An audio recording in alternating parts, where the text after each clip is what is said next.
Mwengezi?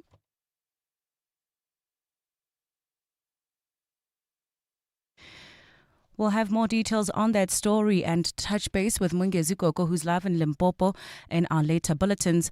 Meanwhile, after an initial alert level 9 warning, the South African Weather Service has now ramped up that warning by now issuing a red level 10 warning for disruptive rainfall in parts of Limpopo and Mpumalanga. The Weather Service says it expects the heavy rainfall to persist in the coming days and has warned residents that it poses a severe risk to livelihoods and infrastructure. Forecaster Lehlohonolo Tabela. As a result, that's why the South African Weather Service has issued a red level 10 warning for disruptive rainfall for areas most at risk, and the potential impacts include danger to life due to fast-flowing river streams, flooding of roads, bridges and low-lying crossings, widespread damage to settlements, property and critical infrastructure, displacement of communities and disruption to essential services. The Weather Service says it expects weather conditions to gradually improve from the beginning of next week. The magistrate presiding over the murder case of Warwick Stock, aka DJ Warris, has ruled that the CCTV footage capturing the murder does not need to be brought before court. Magistrate Annalise Tlhapi handed down her ruling a short while ago during the bail hearing of the man accused of orchestrating Stock's murder, Victor Majola. Majola's attorney, Dumsane Mabunda, made an application yesterday requesting the footage be brought to court. This after it was alleged that Majola is seen in the footage with the unidentified gunman loitering around Franville Street in Joburg's CBD about 45 minutes before Stock was gunned down. Tlhapi says Majola's bail application was not a trial. The issue of the video footage, whether it's available or not, it does not shift the onus placed on the applicant. Firstly, they have to prove exceptional circumstances. And secondly, that those exceptional circumstances permit his release on bail in the interest of justice. Tlhapi dismissed the application. Therefore, the application is dismissed. If both the state and the defense, they still have any further submission in closing, they can do so. Head of Crime Intelligence Dumsane Khumalo has told Parliament's Police Ad Hoc Committee that he was the target of well-orchestrated misinformation campaigns because of his decisions. Khumalo says some of his decisions, like identifying ghost employees within crime intelligence, were met with resistance by those benefiting from the fraud and corruption. Khumalo is giving evidence to the Parliamentary Ad Hoc Committee investigating allegations of corruption made by KwaZulu-Natal Provincial Commissioner Nhlanhla Mkhwanazi. Babalo Ndenze has more. Dumsane Khumalo took MPs through some of his decisions as head of crime intelligence that managed to ruffle a few feathers in the unit. He says his decisions, like the recalling of all state-owned vehicles from officials, were not well received. The misinformation campaign started through the social and print media that will be related to each and every decision that one is taking. He says some of the ghost employees he uncovered had not worked a single day in decades, but he was still a victim of misinformation.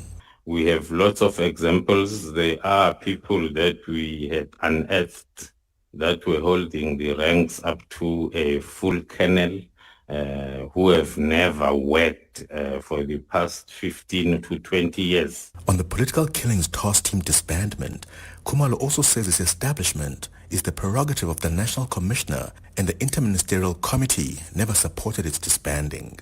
Babalo Ndenze, Eyewitness News, Parliament. After more than 3 decades as a DA member, Deon George has resigned from the party. George made the announcement this afternoon during an interview on ENCA. In a subsequent statement he released, George claims he has been pushed out from the party following his fallout with its leader, John Steenhuisen.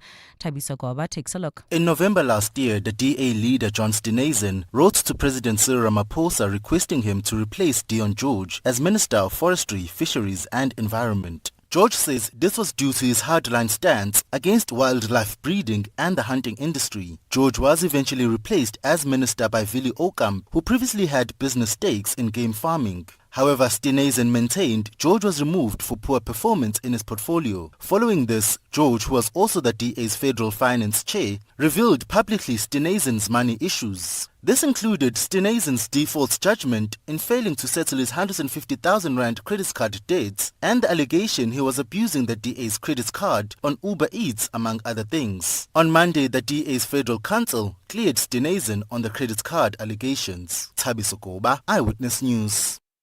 And millions of Ugandans are voting today in a tense presidential election as President Yoweri Museveni seeks to extend his 4-decade grip on power.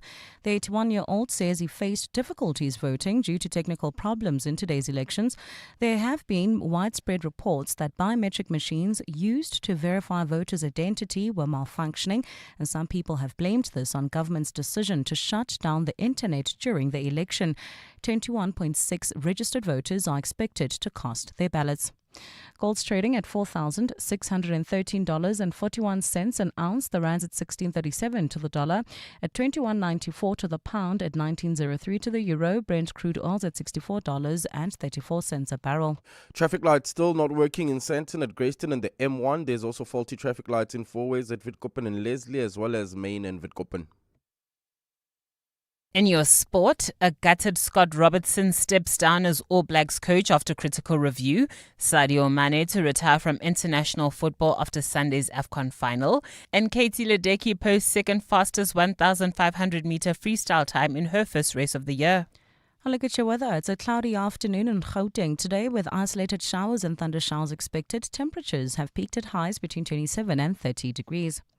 The top story in Eyewitness News this hour. President Cyril Ramaphosa is expected to visit Limpopo today following days of heavy floods that have left communities cut off and vital infrastructure damaged. EWN, in touch, in tune and independent. For the latest, visit ewn.co.za or download the EWN app.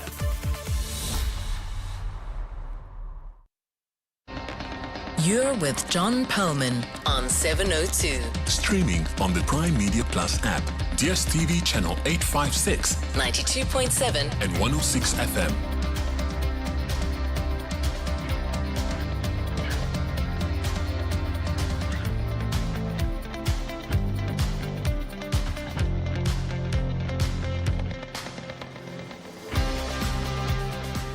.702 Afternoon Drive with John Perlman is proudly brought to you by Telkom Business. Possibility begins here. Good afternoon, everyone. It's 8 minutes past 3 on Thursday, the 15th of January.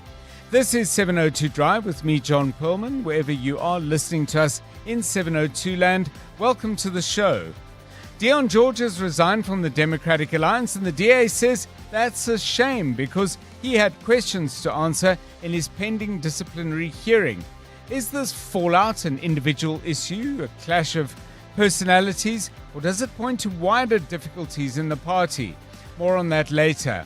In other stories, what led to the murder of Warwick Stock DJ Waras and who is behind it? More information is coming out at the bail hearing of Victor Majola, who stands charged with orchestrating the crime. Oren Singh has more on that. With the festive season behind us, what have we learned about the tragic traffic accidents that ruined this special time for so many people? Analyst Lee Randall joins us with her take after 4. And earlier this week, we had a listener ask this question. Something interesting here, the taxing of alcohol and the taxing of tobacco. Please look into what happens to our plastic tax, that money that we pay for a plastic bag every time. I mean, that must be millions of rands a year. And where does it go to? What's being done with that money? Before they start putting up taxes on other stuff. What has happened to all the taxes generated by all the plastic bags that we've all bought? You know, that checkers you bought even when you're shopping at Pick and Pay. We'll hear from the organization Plastics SA at 10 to 4. To the markets now, better news on the oil price compared to yesterday and indeed the whole of this week, with Brent crude down by $1.37, currently trading at $64.27. You might recall at the start of yesterday showed the oil price was at $66. The oil shares made a small gain, up by 370 points. It's the financial index that's stronger today, not resources as it often is, stronger by 1.43%. Big gainers today, Outsurance is up by 4.95%. We Buy Cars is up by 4.3%. The rand is currently trading at 16 rand 35 to the dollar. That's 5 cents better than 24 hours ago. A euro will set you back 19 rand and 3 cents, a 7 cents jump in the right direction, and 21 rand 94 will get you a pound, a 10-cent gain against sterling. Stephen Critters joins us with all the market news at 4:25. We'll have sport with Tola Kele Mganga. Maki Molapo has the latest news headlines, and Karabo Chale is keeping an eye on the roads. This is 702 Drive. We're live in the place where you live. If it's happening in 702 land, you'll hear about it here first. But of course, if there's something that we haven't yet heard about and you know about, please do get in touch with us on 072 702 1702 011 883 0702 if instead of just sending a message you'd like to have a chat. This is 702 Drive. It's 12 minutes past 3. 702. Let's walk the talk. So we've got lots to talk about, lots to inquire about, lots to think about. When it comes to thoughts, of course, we sometimes reach into the realm of random thoughts. We were talking a little bit earlier about side hustles, and, you know, they were things that we did when we were younger. They weren't called side hustles. They were called part-time jobs. Quite a boring term, actually. You know, in those days, I would have said, I got a side hustle, but I have a part-time job. Sounds very boring, but I think it's kind of the same, unless it isn't. But I was just wondering, what's the most interesting and unusual way in which you've made money? It doesn't have to be as a career. It doesn't necessarily have to be lots of money, but maybe somebody paid you to do something. I mean, my first money I ever earned as a little kid was there's a kind of beetle. It's black and yellow. Some people call it a rose beetle. The correct term, or not the correct term, but a name it had was the CMR beetle, which stood for Cape Mounted Rifles. That was the color of a particular military regiment. All that is irrelevant, because I got 1 cent for every beetle I picked off my dad's roses, and I had to drop them in a tin of Jay's fluid. So I think he found it quite hard to count, and I probably skimmed a little off the top, you know, maybe added a beetle here and a beetle there. But yeah, that was in my youth. Added up to a few cents, I guess. And then I had some pretty strange and interesting part-time jobs as a student. But that's the question for you. Interesting and unusual, and maybe you look back on it quite either educative or amusing ways in which you made yourself some money. Jonathan Fairbairn, a very good afternoon to you. Strange ways you made money. Afternoon, John, and afternoon to the 702 family. Maybe not strange, but my best friend when I was in primary school, his father owned a shower manufacturing company, so they would do the glass and all that kind of thing, called Shower Lux back in those days. Very nice shower doors, and his older brother was working in the business, and he said to us, like on the odd weekend, come along with me, learn the business, come along to the installations. And we went along to installations and, you know, put some silicone on the edges and all that kind of stuff, and earned a couple of bob, you know, doing that and helping out when we were young. I think we must have been about, like 12, 13, 14, somewhere around there. So it was good experience and a lot of fun, and a little bit of extra money. Nothing major, but it was nice to earn that. But this thing intrigued me. So I've been wanting to start a worm farm. Okay. And I've been doing a little bit of research, and mostly for fertilizer, right? So you get these red wrigglers. These worms will eat like any vegetable peel and all this kind of organic matter. And then when they eventually poop it out, you get this beautiful fertilizer that they leave behind, and also fertilizer juice that you can use for your plants and stuff like that. And the one guy that I've been looking at from sort of buying, he says this is a great side hustle for you to do, is to grow these worms and to increase your worms, sell the worms, and also sell the fertilizer that the worms create. So I think you'd need a lot of worm boxes to, make it profitable. but he reckons, there's some extra little cash to be made from these red wrigglers. There's money in them, they're worms. Karabo Charlie, interesting jobs you've had? Also early in my teens, since my school holidays was not the same time as my friend's school holidays, so I would get bored out of my mind.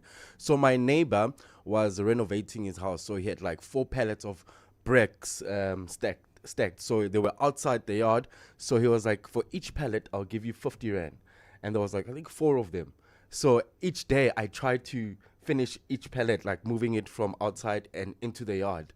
And I remember it would give me like that 50 rand, and I'd buy a burger every day. And that was like my first burger I've ever bought and ever ate in my life. So yeah. So you had to move the bricks off the pallet. So how many bricks would be in a pallet? Maybe 100 or a few hundreds, or I think it was like a good 100. So I'll pack them in the wheelbarrow, and then off I go inside the yard, unpack them neatly. He showed me how to put it back in a nice stack, and it was fun work. It kept me busy during the holidays, and I made money. Kept you in burgers. And the brilliant thing about that is you could almost imagine there could be like a lifestyle program there. Like you eat the burger. No, in fact, you lose the weight first. Yeah. And then you smash that burger. But burn you know the next day, put them back on. calories are done. Yeah, I think I gained some muscles after that, actually. There's a business idea there somewhere, or not. Probably not. Give us a call, please, on 011 883 0702 072 702 1702. Strange and interesting and unusual ways, or just ways in which you enjoy chatting about these things. Give us a call on 011 883 0702 and 072 702 1702. It's 18 minutes past 3. Let's get the very latest traffic news now with Karabo Chali. Well, at this stage, John, nothing much really happening on our roads, but it is peak hour traffic, so there's some delays. That's in the Protea Glen area on the N12 westbound between the R554 Abu Bakr Drive and the R558. There's also slow-moving traffic in Klipoki. That's in the Boksburg Sunwood Park area on Rondebold Road, approaching North Boundary Road. Look out for those faulty traffic lights in Sandton, at Grayston and the M1, as well as in Edenville at Modderfontein Road and Van Riebeek. If you come across any other traffic issues, kindly WhatsApp us on 072 702 1702. You're with John Perlman on 702. Let's walk the talk. Well, let's focus our attention now on what's actually going on in the Democratic Alliance. Deon George has resigned from the DA, has resigned from Parliament. I suppose the one naturally follows the other. He made the announcement in an exclusive sit-down interview with the TV channel ENCA, read out a statement. He said, the situation has become intolerable. I've been pushed out. It is no longer feasible for me to remain in the party. The DA has responded by saying, well, that's a shame because there was a disciplinary hearing that was pending, and they would have liked to hear his response to the questions that were being put together that they wanted answers to. So where does this all leave the Democratic Alliance? Where does it leave Deon George? Let's get a sense from our reporter Thabiso Gobo, who's been following the story very closely. Thabiso, first of all, let's start with Deon George. I mean, you saw his interview. You would have pored over the statement that he read out. What do you make of it? I mean, is that him done and dusted in politics, would you say? Good afternoon, John. I mean, we can't sort of understate how big of a story this is. Deon George has been with the DA since 1995. He's been in Parliament for the DA since 2008. He's represented the DA in a number of positions, and we know that he was in the DA's sort of top 7 or top 6, where he was the DA's federal finance chair. So this is not, just a small thing. This is someone who is very senior within the DA and has a long history with the DA. Yes. So for him to take this step of resigning from the party and actually take this step of resigning in such a public manner, Indeed. what I've understood is that we do know that over the past couple of weeks there has been this very public spat between Deon George and the party's leader, John Perlman. So while that has been public, and while the DA obviously had a bit of hope that this situation could be resolved. What I do understand is that the DA didn't expect what Dion George would do, that is go to ENCA on TV, on national TV, and make all these allegations that he made and resigns from the party. Now, in terms of, you asked about the future of Dion George in terms of his political party. I mean, Dion George is in his late to mid 50s. As I said, he's been with the DA since 1995. Politics is all he knows, but this is obviously a man. He has a PhD. He's very much educated. This is a man who can find a job outside of politics. So that would be interesting in terms of what is his next step outside of this. Yeah, it'd be interesting to know if he then moves into another political party or for at least a while calls it quits on politics. We're trying to get an interview with Dion George, and one of the questions I would want to ask him, and I'm sure the DA itself, through its formal channels, would have a view on this, but I'd like your take, Tabi. So is this a clash between two individuals, or is it reflective of other undercurrents, possible fissures, and even fault lines in the DA itself?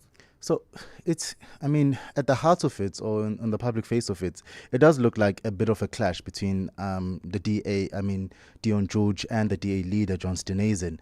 But it is bigger than obviously the two people, because it's interesting, John, how obviously these factions do play out for public parties once they get into government. We're seeing ANC problems in the DA once they get into government. But over time, John, there has been this sort of internal battles between the DA, especially with regard to the GNU.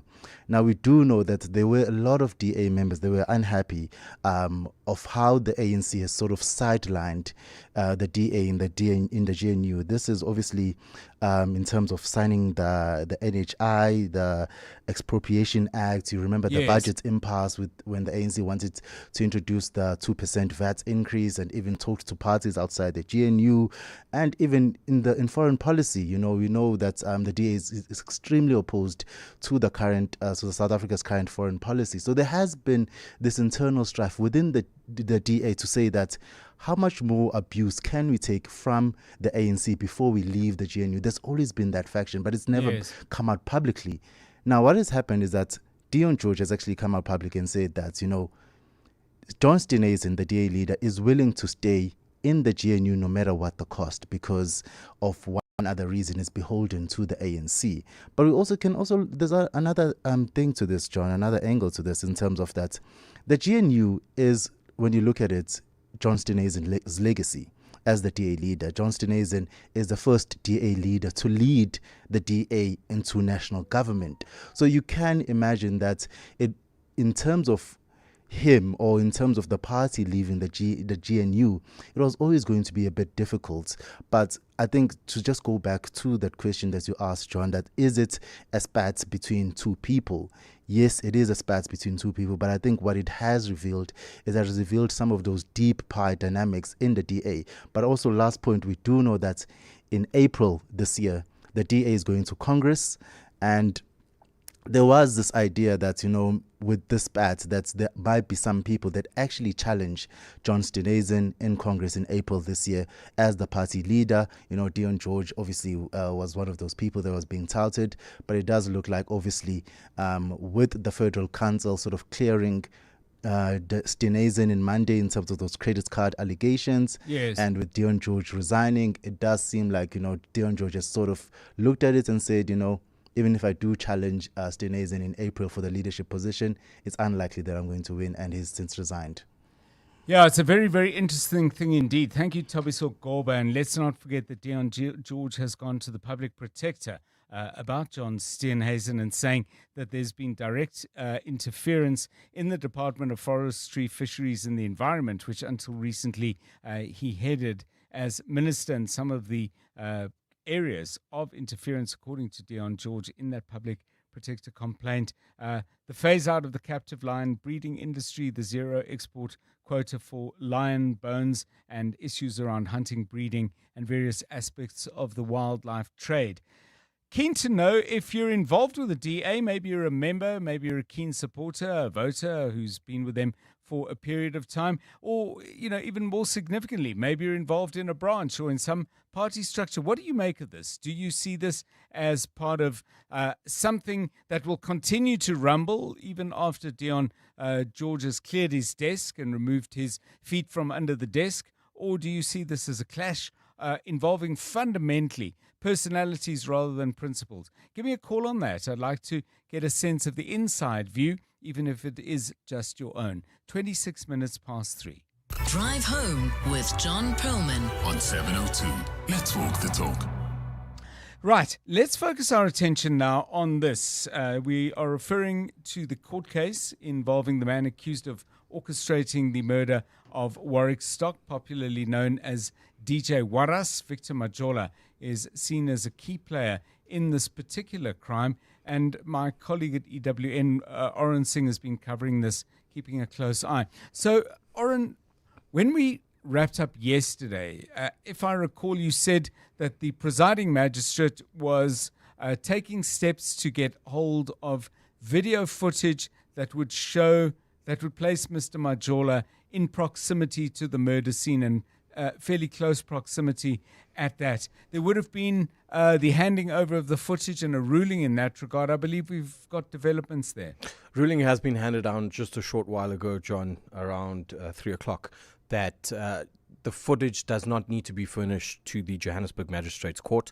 And Magistrate Annelies Tlapi firmly saying that this is a bail application. It's not trial. And the onus is on the applicant for bail, being Victor Majola, to provide exceptional circumstances as to why he should be granted bail. And she doesn't believe that the court being furnished with the CCTV footage, which allegedly shows him there at the scene of the crime about 45 minutes before DJ Waras is shot, she doesn't believe that that has got anything to do with why he should be released on bail and whether it's in the interest of justice or not. So she's dismissed that application brought by Majola's attorney, Dumisani Mabunda, and we are now hearing closing arguments, and closing arguments are usually heard before a bail judgment is given. I don't think we're going to get to a bail judgment today regarding whether he will be released or not. I think it might be rolled over to possibly tomorrow or even Monday. So just to be absolutely clear, Oren, the Magistrate Klapp, I think you said, is not ruling on the relevance or admissibility of the footage when the trial itself gets underway. She's drawing a distinction between what she sees as very distinct and particular judicial processes. This is bail, this is irrelevant to bail. Fundamentally, John, essentially, I think if they could have got their hands on the footage yesterday, she would have allowed for it to be brought to court and played. But because the footage, which entails possibly an hour leading up to his murder, so quite a large file, has been sent to SAPS's forensic lab in Pretoria, she finds it not relevant to have police now bring that footage to court because they're in the process of analyzing it and so forth. With that said, John, we do have a portion of the footage in our possession. Okay. We've had it since last month, and we've chosen not to publish it for various reasons. One being that we wanted to afford police the time to possibly catch the shooter. Right. We have spoken to our head of legal, and we are looking to possibly publish that footage a little bit later today on EWN's YouTube page. Bearing in mind, it's not showing the shooting of DJ Waras. But more fundamentally, it shows the two men that are there at the scene that are involved a minute and a minute after his shooting. And I think it's crucial for the public to see it. There has been massive interest around it. The footage regarding Victor Majola, we don't have in our possession. And that is because he is seen 45 minutes before the actual shooting in the picture. Allegedly, that's what the investigating officer tells us. But a little bit later on EWN's YouTube page, we will have that footage up. Okay, well, you'll let us know, and as soon as we know, we will let you know. So, concluding arguments, just to recap, no decision likely today, Friday, at the earliest, Monday at the latest. Correct. And we're hoping that the closing arguments aren't going to run into too late this afternoon. We did run a bit over time yesterday, but I foresee that Magistrate Tlapi is going to conclude proceedings in a short while and then possibly hand down judgment tomorrow or Monday. Okay, it's a very, very interesting but crucially a very, very important court matter, and we've got Oren Singh on top of that one, and we'll update you on when that footage is available, and we'll guide you to the link that you need to have. It's 3:30. News time with Marky Mulapo. Good afternoon. John, good afternoon. President Cyril Ramaphosa is expected to visit Limpopo today following days of heavy floods that have left communities cut off and vital infrastructure damaged.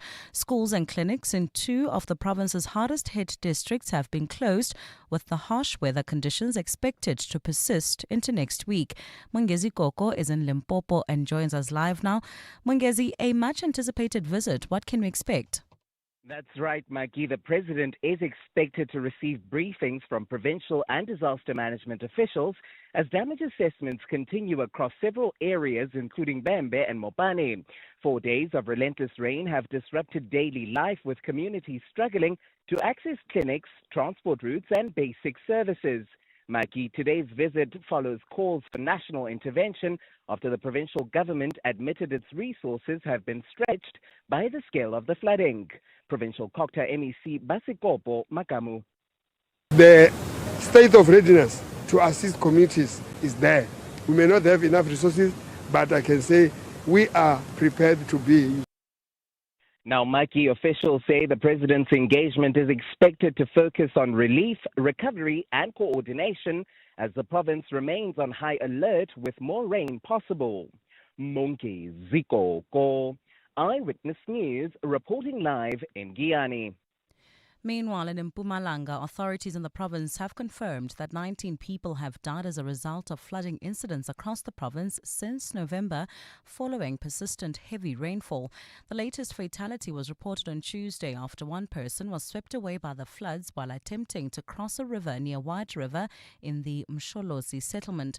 The Cooperative Governance, Human Settlements and Traditional Affairs Department in the province says most of the fatalities were linked to drownings caused by overflowing rivers and damaged bridges. The department's Fred Ngube says some bodies being discovered now are of people who went missing more than a month ago. He says rescue efforts are difficult due to the unrelenting rain. The 18th person or deceased was a missing person for over a month until it was discovered last week. So that's the difficulty. But all what we're saying is that we're talking of 19 collectively who are full on the ground, who are working. It is difficult because the rains are persistent. You have other areas which are inaccessible following the rains, or bridges being damaged and so on. Others you can't even reach because you don't have electricity and so on. At the same time, the South African Weather Service has issued a red level 10 warning for disruptive rainfall in parts of Limpopo and Mpumalanga today, warning that it poses a severe risk to livelihoods and infrastructure. A public fallout is playing out between the chair of the CRL Rights Commission and the chair of its committee mandated with the regulation of Christian churches. Reverend Musa Xula has announced his resignation from the Section 22 committee. The committee was set to address abuses and harmful practices within the Christian community. Khomotso Modise has more. The relationship between Reverend Musa Xulu and CRL chair Togom Khwanazi has soured, and he's decided to step down from the Section 22 committee that Mkhwanazi Xaluva appointed him to chair. Xulu claims he was blindsided and that what was in his appointment letter, which stated that he would conduct research on the Christian church self-regulating, differed from the terms of reference that he was made to present at the committee's launch. About development of the legislative framework. Did you hear the legislative framework in that first letter, which includes the establishment of Religious Practice Council? Reverend Xulu, who presented alongside other religious leaders today, says he believes the Christian church does not need to be regulated by the state. He's distanced himself from a draft framework that will ultimately make its way before Parliament, saying he does not believe the proposed legislation of churches will pass. Khomotso Modise, Eyewitness News in Boksburg. And social media platform X is set to block Grok AI from digitally undressing images of real people. This comes as government ministers condemn the action, citing safety concerns. Sir Keir Starmer has described the non-consensual sex images produced by Grok as disgusting and shameful, and media regulator Ofcom has launched an investigation. X has announced that it has implemented technological measures to prevent Grok from editing images of people in revealing clothing. According to reports, government has threatened its owner, billionaire Elon Musk, with a potential fine or a ban in the UK should the technological measures not be implemented properly. A look at your weather. It's a cloudy afternoon in Gauteng today with isolated showers and thunder showers. Temperatures are peaking at highs between 27 and 30 degrees.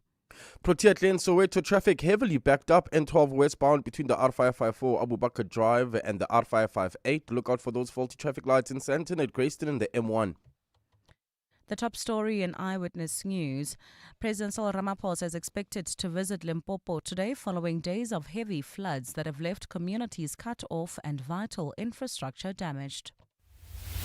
Clement Maniatella. Weekday mornings, 9 to 12. 9 to 12. The differences you see today, because I mean, you came into the industry when the country was trying to still find its direction, so to speak. I mean, when you look at Gemelli, it shaped a generation of young South Africans. What do you think a show like that meant and gave young people what was missing at the time? The sense of hope that the talents they have will have a platform, that this will work, this will pay me. I'm not crazy in Limpopo wanting to be an actor. I'm not crazy to wanting to be a television presenter. Nimrod Nkosi. Clement Maniatella. 9 to 12 on 702.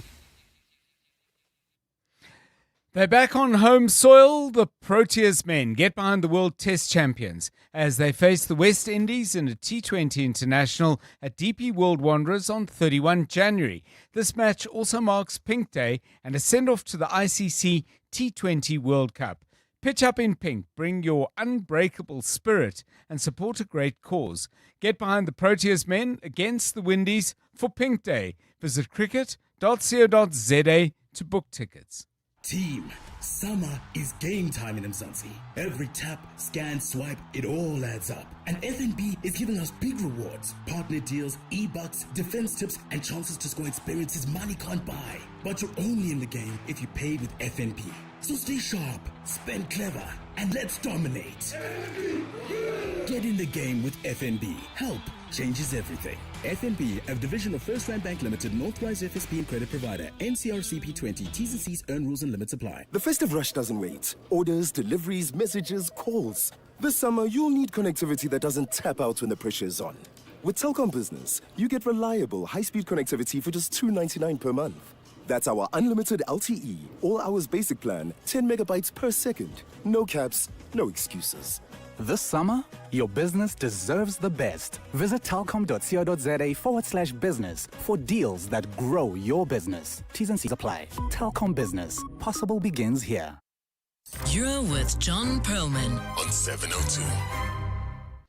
702 Drive. Alison responds to the issue in the DA and says when you become inconvenient in the DA, they bring disciplinary charges against you, even if you are a hard worker in order to work you out.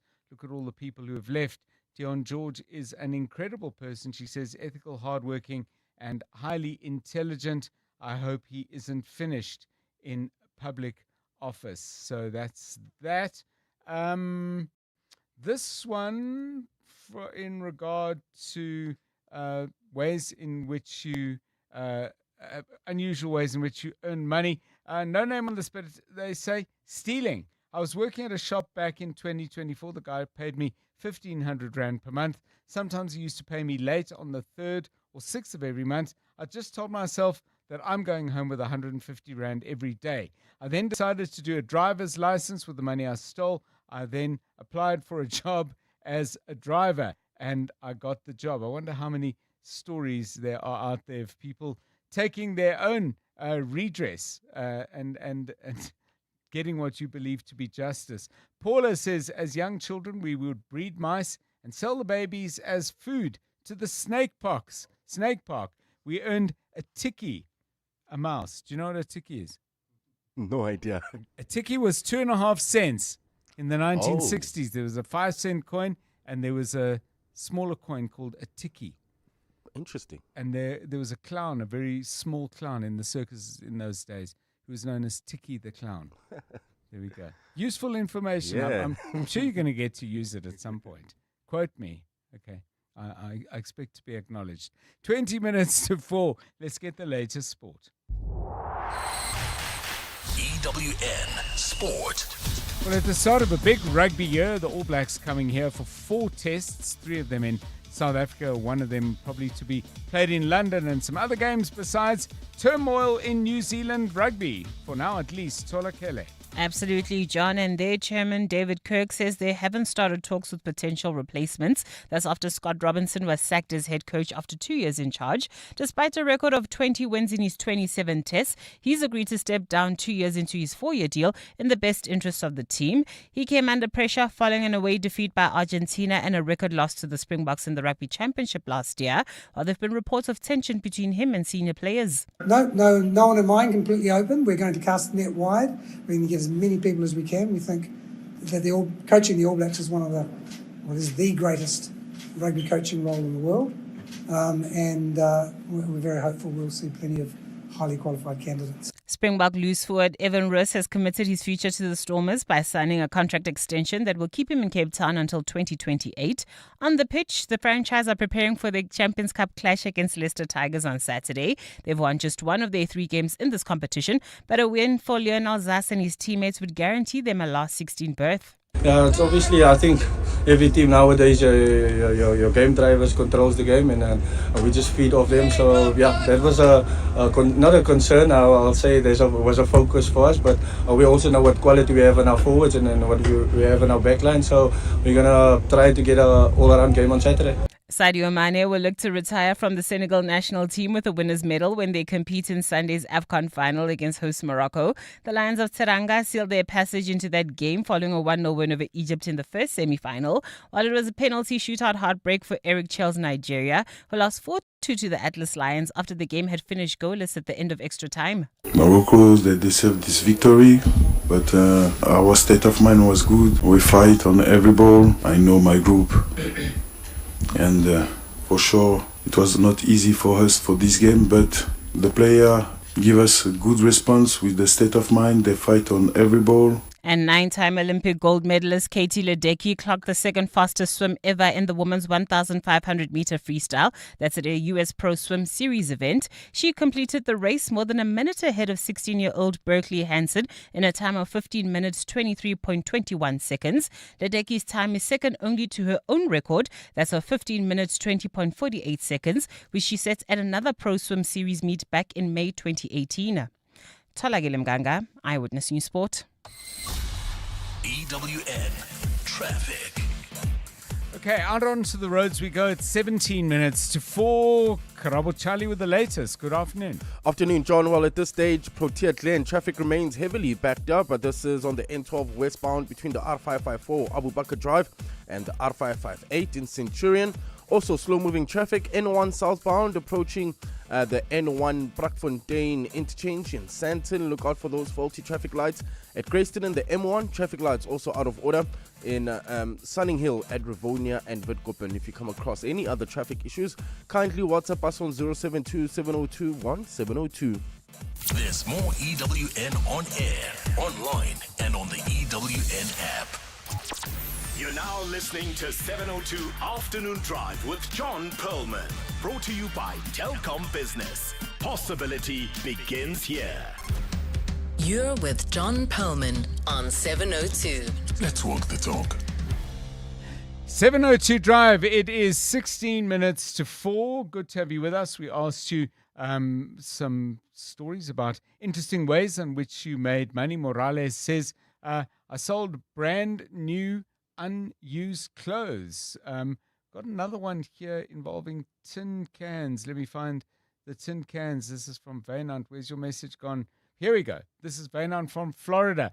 I cycle to work and sometimes walk and pick up soda cans. I've made a couple of R1,000 just from picking up and selling it at the scrapyard. If I knew this, I would have done it years sooner. I can just imagine that had I started years before, how much I would have earned. That's the question I threw out to you. Tolakela, a very good afternoon to you. Interesting, unusual ways in which you made some money, whether it was medium, long-term, or just a couple of one-offs. We were actually helping someone who was collecting bottle caps where they could actually get money from recycling if they did that. That's the one that I know. I was like, oh, I just drink a Coke every day. And they were like, just put aside the bottle cap and then they'll use it and they'll get their own money. But I just like to withdraw from the bank of dad. That's my way of making money, John. Yeah. Okay, you still do it? Occasionally, when it's Mampara week. Okay. When I was a student, I did lots and lots of different odd jobs, but one of them involved working for a dishwashing liquid company, and they had created a dishwashing concentrate. It was called Dixie, and it was in these pressed plastic sachets, and the displays were leaking all over the place. And I think it was because the packaging had these sharp edges, and the sachets were cutting each other. But hey, what am I? I was paid to go and clean it up. So I would go from supermarket to supermarket. I had a bucket and a mop, and I had a replenishment stock of the stuff. They gave me a van, which I kept at my house. And I think the furthest point on my route was Carltonville, Western area. And there I'd be on the floor. Should have been at varsity, but I needed the cash. Mopping up, cleaning up. And my job was called Operation Dixie Upgrade. Oh, nice. And I was very good at it. Well, I thought so. Anyway, it was a mess when I arrived. It was less of a mess when I left. 13 minutes to 4. Interesting jobs you've done. Interesting ways in which you have made money. Give us a call on that on 011 883 0702 and 072 702 1702. It's 13 minutes to 4. Drive home with John Perlman on 702. Let's walk the talk. So we played this at the start of the show, but I think it's worth another quick listen. We were talking about the taxes that a number of entities, both individuals and organizations, were pushing for on alcohol. One of our listeners responded to that tax, but made another point. Let's hear that point and then welcome a guest. Something interesting, the taxing of alcohol and the taxing of tobacco. Please look into what happens to our plastic tax, that money that we pay for a plastic bag every time. I mean, that must be millions of rands a year. And where does it go to? What's being done with that money? Before they start putting up taxes on other stuff. Yeah, so thank you for that. I didn't get a name on that voice note, but you got us talking and got me thinking.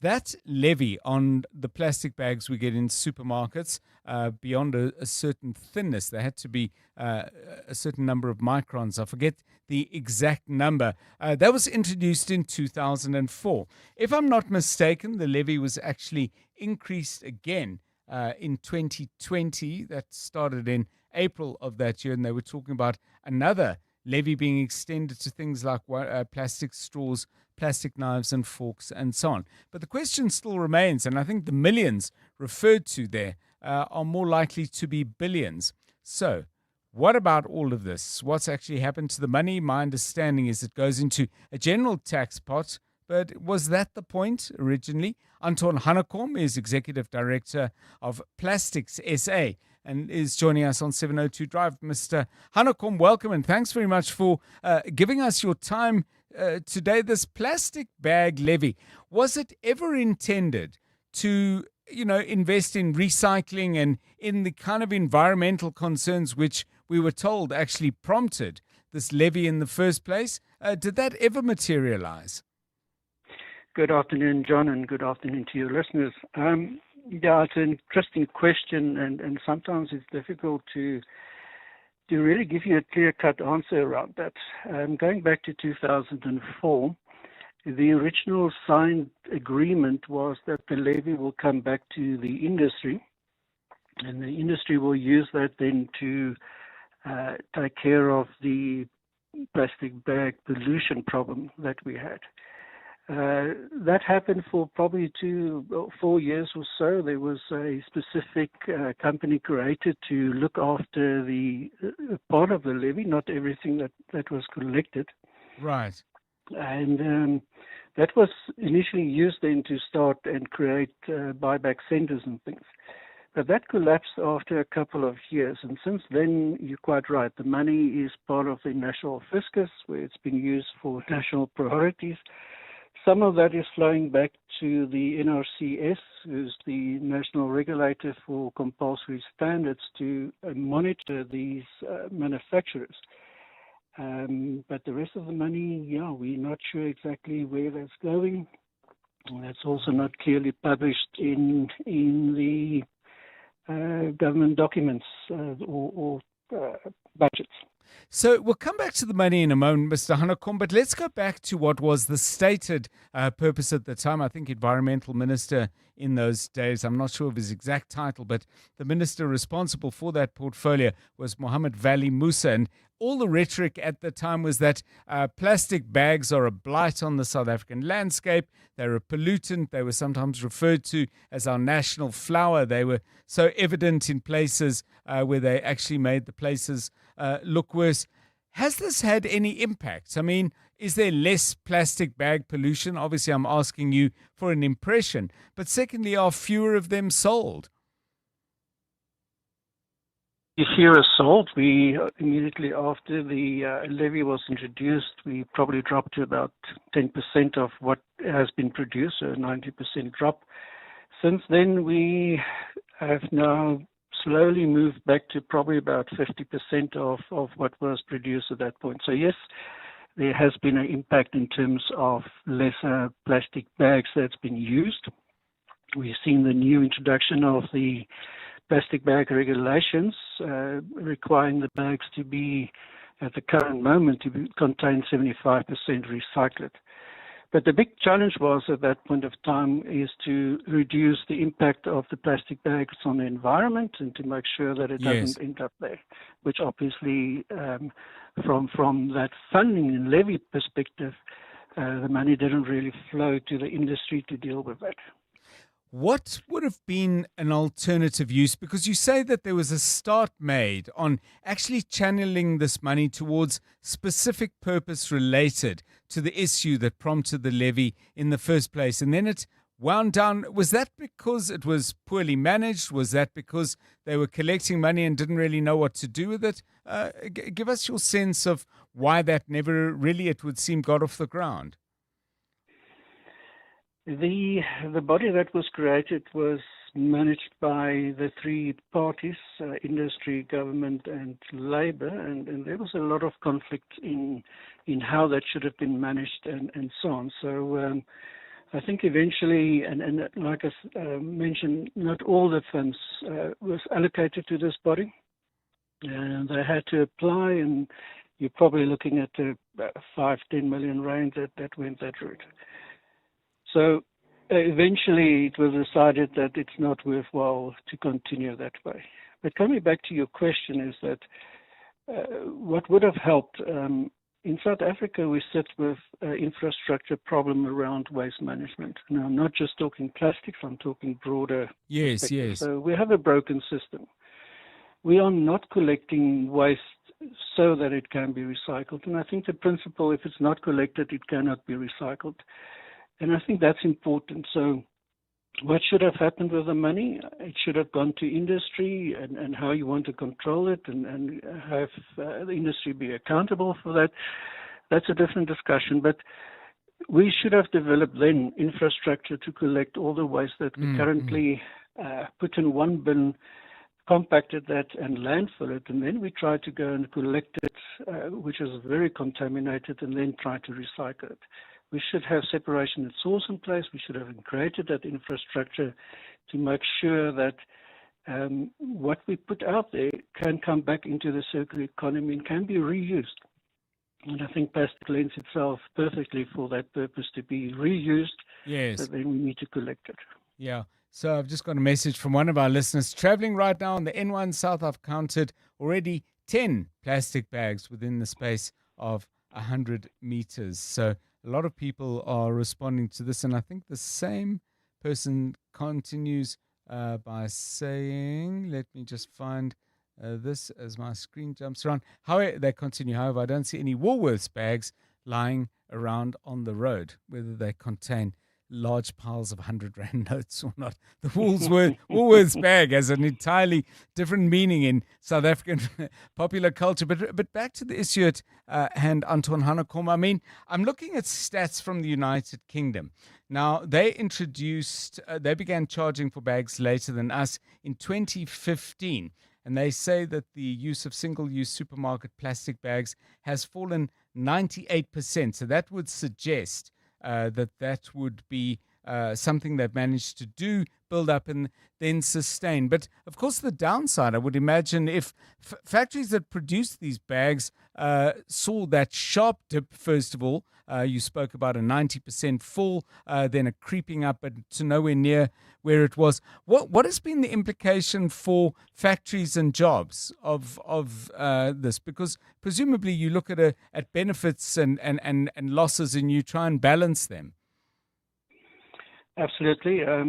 We've seen the closure of quite a number of companies in 2004, 2005, with a loss of many jobs at that point of time. So that has stabilized. The industry is still under pressure, but we still compete against imports. We still see imports coming in, and this is maybe a question of how do we enforce it, and if enforcement is really taking place with stuff that has been imported. So yes, it had an impact on industry. I think we've gone through that process. It has stabilized, but we are under severe pressure from imported stuff that's coming in that is not complying with the requirements of the South African law. Thanks so much. Anton Hanekom is Executive Director of Plastics SA. Very full and interesting answer to the question, what happened to all the, I'll make it billions of Rand raised through the tax on plastics bag. I think what else is coming out of that interview, and we thank Mr. Hanekom for his time there, is if you introduce a policy without building in very, very clear ideas, but crucially well-balanced systems as to what you're going to do with the consequences, then I would suggest that you are not necessarily going to achieve what you set out to achieve. So if the stated goal, and I think it was at the time, was to reduce the number of plastics as a way of reducing litter, but if you do that in the absence of a clear and well-regulated, but crucially well-implemented waste collection and waste management system, then you only get part of it right, and in the end maybe you don't get any of it right because the different parts that are meant to support each other are both unstable. We'll look at an example of that potentially after 4, the news that the British American Tobacco Company in Heidelberg, an anchor industrial tenant in that southeast Gauteng town, is closing down. They're simply going to import cigarettes, and it would appear from what they're saying that the flood of illicit cigarettes into South Africa is simply making it impossible for them to sustain a viable business. The bad news, of course, whatever your views might be on smoking, is that thousands of people work there. There would have been companies operating down and upstream that generated both revenue and jobs, and those are about to disappear. We'll talk about that after 4. Driving the conversation on 702 Afternoon Drive with John Perlman. Powered by Telkom Business. Possibility begins here. You're with John Perlman on 702. So I was asking you about interesting ways in which you've made some cash, unexpected ways. This from M, who says, my daughter of 24 has in the past few months sold her childhood toys as vintage toys. To my surprise, she made thousands of rands. I must dig through the cupboards. I don't think there's anything there. Okay, well, we'll just have to see. But the question I asked you there was, what exactly have you done that is interesting and unusual as a way of making money? Give us a call on 011 883-0702. Another response to our conversation around plastic bags, saying bread should be supplied in paper bags and that must be subsidized. So I assume that's a reference to the very flimsy plastic that currently surrounds a loaf of mainly sliced bread, although I think it's used as well for whole loaves, and saying that should be in plastic bags. and paper bags, I beg your pardon, and those should be subsidized. Give us your thoughts on that. Give us your thoughts on anything that's in the news that you feel you've got a contribution to make on. You get us on 072 702 1702 and 011 883 0702. It's 4 o'clock. This is EWN.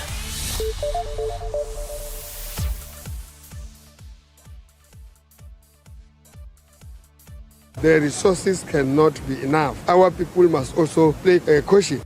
Limpopo government overwhelmed by gravity of weather havoc, and Danish Prime Minister says no to Greenland takeover.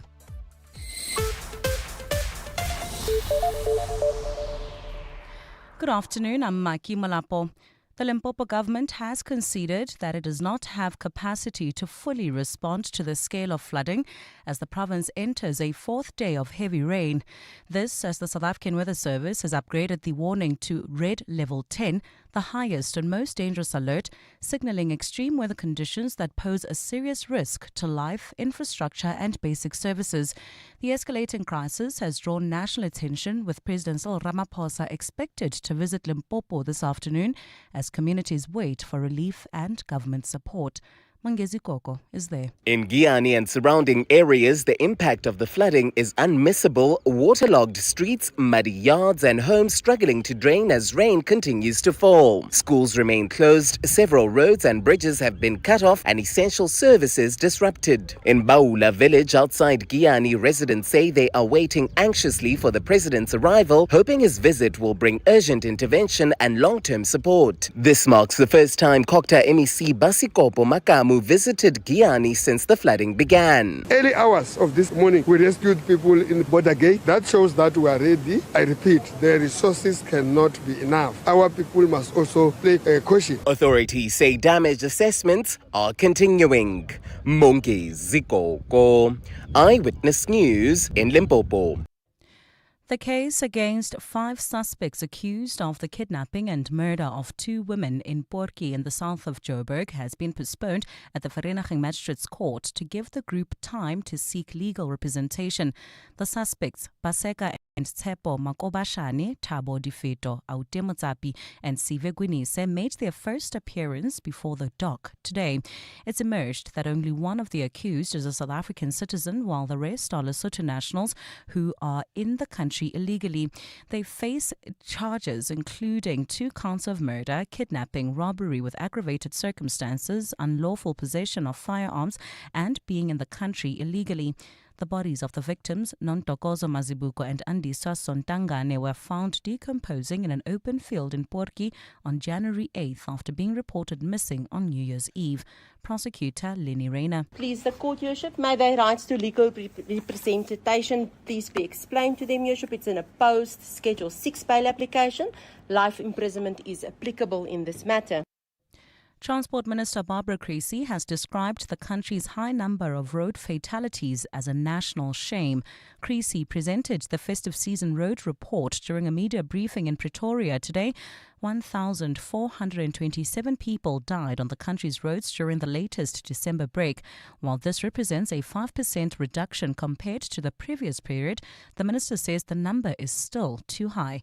Tabiso Goba reports. The Transport Department says it's been observing a downward trend in its annual statistics for road fatalities and crashes. However, Transport Minister Barbara Creecy says the number of people dying on the country's roads is still too high and the loss of life is avoidable. She says human behavior and reckless driving are the major contributors to road trauma. The number of deaths caused by road accidents is, in my view, a reason for national shame. All of those who have passed on over the last year, men, women and children, were loved and cherished during their lives and today are sorely missed by their families and friends. Creecy says it's time for government to look at strengthening the country's road and driving policies. Tabi Sokoba, Eyewitness News.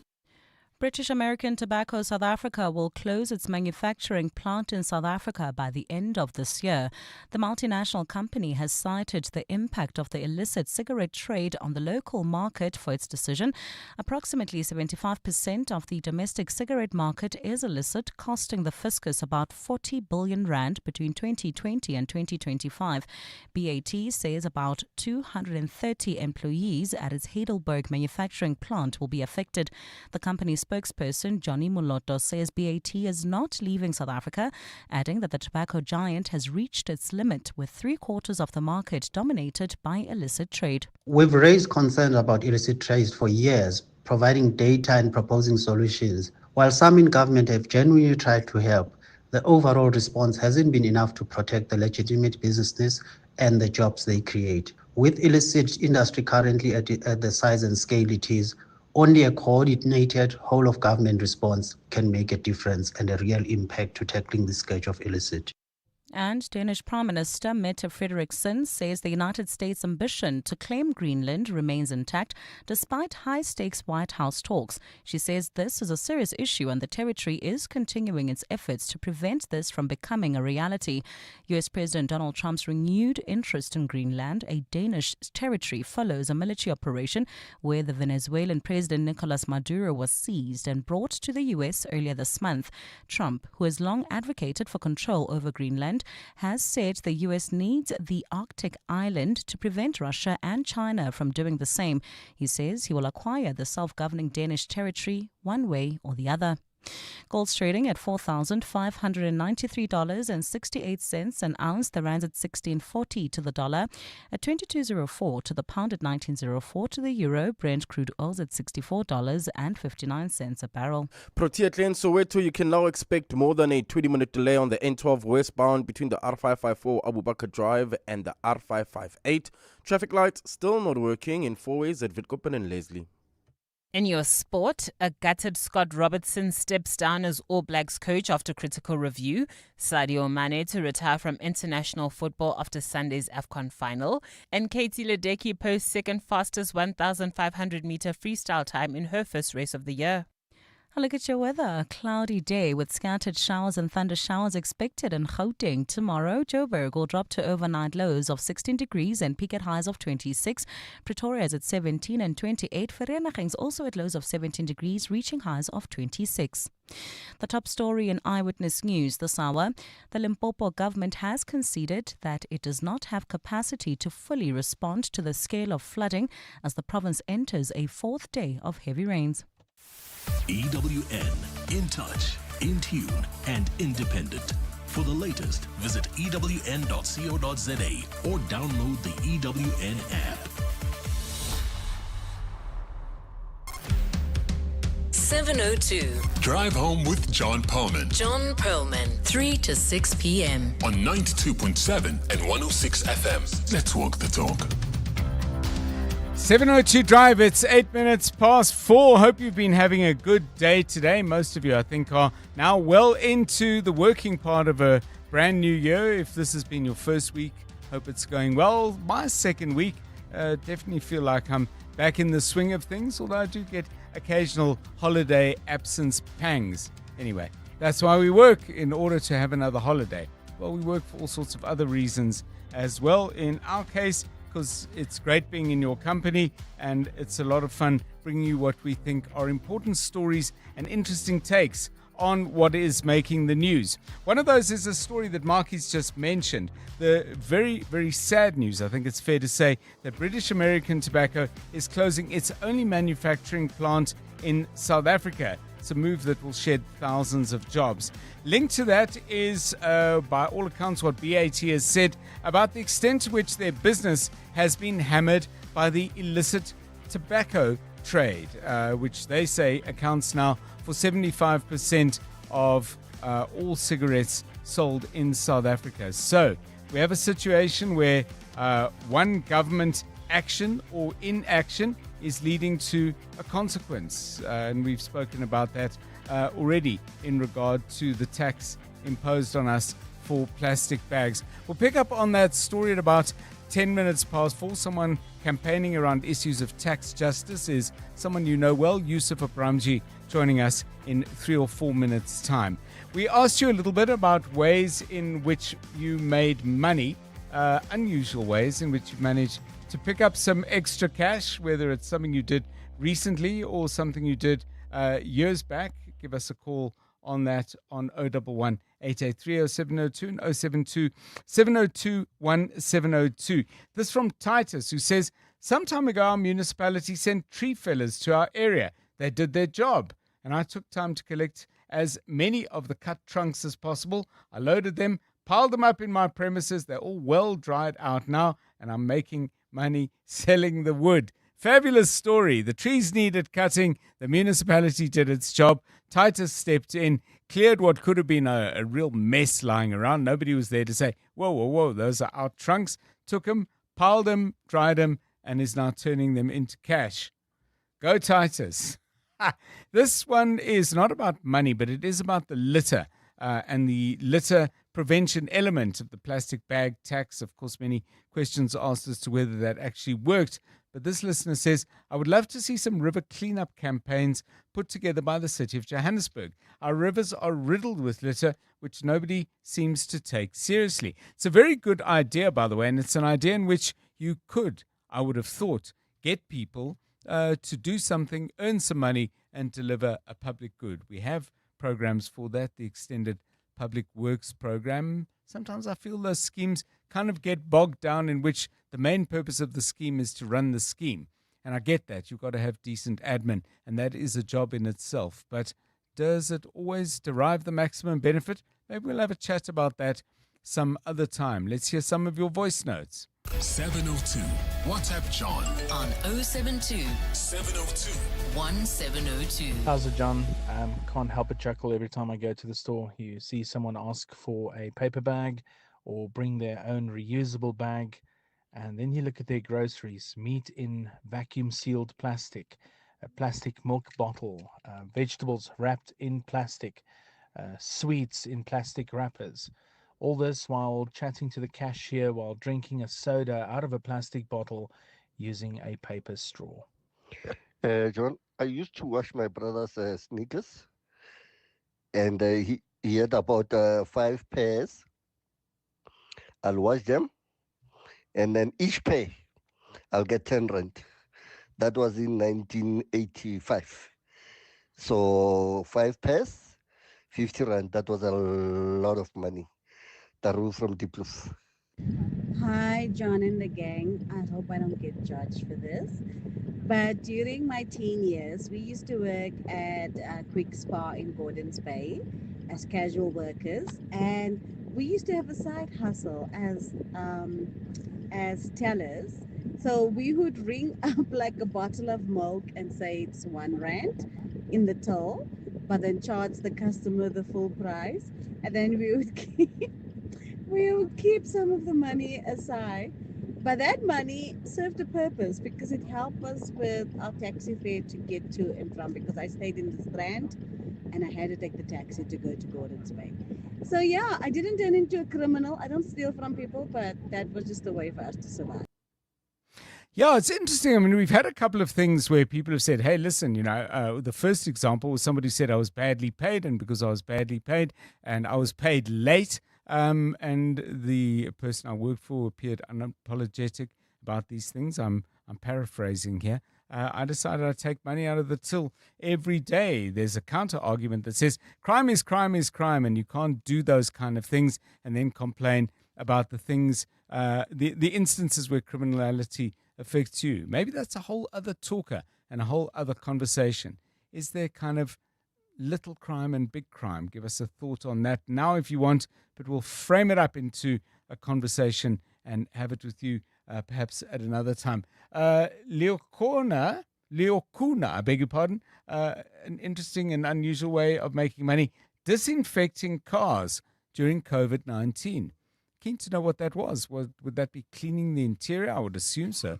But maybe a little bit of detail if you want to add it. Leokuna, I'm trying to picture it.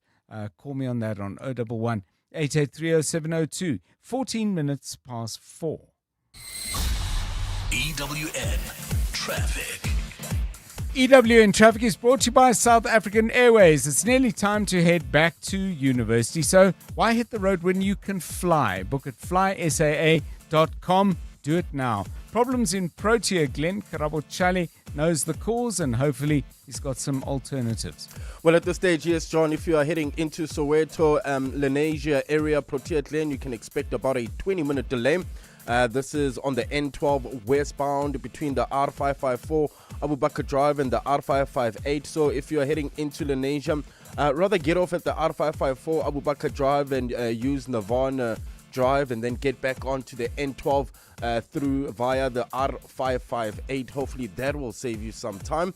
In Alex, there's slow-moving traffic N3 South from Marlborough Drive to the Gilulis interchange, while in Hermanstad, Pretoria, traffic remains sluggish. This is leaving the Pretoria CBD on Eskiam Pahlele between Vormhagen and the R80. If you come across any other traffic issues, please WhatsApp us on 072-702-1702. There's more EWN on air, online, and on the EWN app. Matric class of 2025, ready to spread your wings? South African Airways makes your uni journey easier with all-inclusive one-way fares from Johannesburg to Durban from 690 Rand, from Johannesburg to Gqeberha from 655 Rand, and from Johannesburg to Cape Town from 1,144 Rand. Plus, pack more of what you need with 2 check bags instead of 1. On sale until 12 Feb. Travel by 12 Feb 2026. Book now at flysaa.com. T's and C's apply. The Money Show. Weekday evenings at 6. Several reports around at the moment suggesting that the Reserve Bank is looking at changing or reviewing the prime interest rate. In general, I think the SARB is very conscious that the market believes it has some control over it, and that's why there is now a review of what to do about it in the context of a much broader range of reforms that the SARB is doing, including to the way it implements monetary policy they did 2 years ago and the change in the inflation target that happened in November. Peter Atteld Montalto is the managing director at Crutham. The Money Show on 702. Let's walk the talk. The Money Show with Stephen Grootes is brought to you by ABSA CIB. That's how we're invested in your story. Your story matters. ABSA is a registered FSP. You're with John Perlman on 702. Let's walk the talk.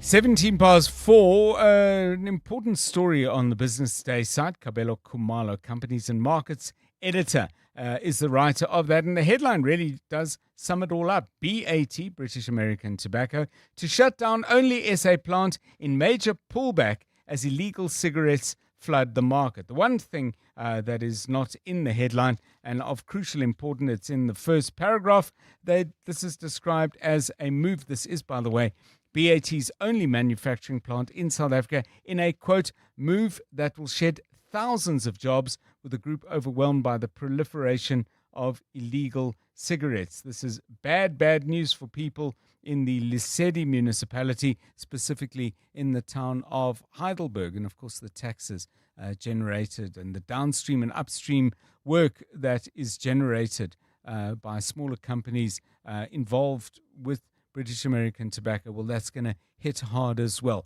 All of this is the fruits, I think it's fair to say, of a problem that has really plagued South Africa for a long time. Illegal cigarettes, not just the consequences that we're referring to now, but the massive loss of revenue to the fiscus. Someone who's been campaigning around this for many, many years, in fact, set up an organization to try and raise public awareness of the problem. We welcome Yusuf Abramji, founder of Tax Justice SA. Mr. Abramji, welcome, and thanks very much for giving us your time on 702 Drive. You've been ringing the alarm bells, shooting red flares into the air about this issue for many years.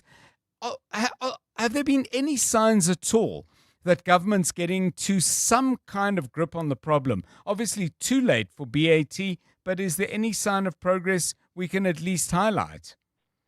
Good afternoon, John. Clearly not. If there was progress, BAT wouldn't have taken the decision it has taken to shut down its plant in Heidelberg. We've highlighted the illegal cigarette scourge over many, many years. We've openly shown how easy it is to buy a pack of 20 cigarettes, for example, for 7 Rand, 8 Rand, 10 Rand. whereas the minimum collectible tax on a packet of cigarettes is 26 rand and some odd cents. It just shows you how many billions of rands, John, is going to the pockets of criminals, and it's lost to our fiscus. And a closure of BAT South Africa's manufacturing plant is clearly damning proof that authorities have failed to curb the illicit cigarette trade, and they destroying jobs, they're draining public revenue, and it's eroding the rule of law. And that is what the BAT cited also as a decision to close this factory, saying that the illicit trade is eating right into their market. About 75% of the market is now said to be illicit. So I'm sure in the life of Tax Justice SA, and you guys haven't worked on your own, you've been part of broader groups looking to engage government, get an audience, highlight the problem, and crucially, canvass some ideas for solutions. What kind of things have you been putting on the table for government to consider and implement that they have not taken, in your view, sufficiently seriously? Well, John, we've repeatedly called for a commission of inquiry into the illicit trade. We've repeatedly called for the shutdown of factories where these illicit cigarettes are being manufactured and sold. We've asked for the prosecution of the people involved, the kingpins behind the illicit trade. We've also asked for our porous borders to be strengthened.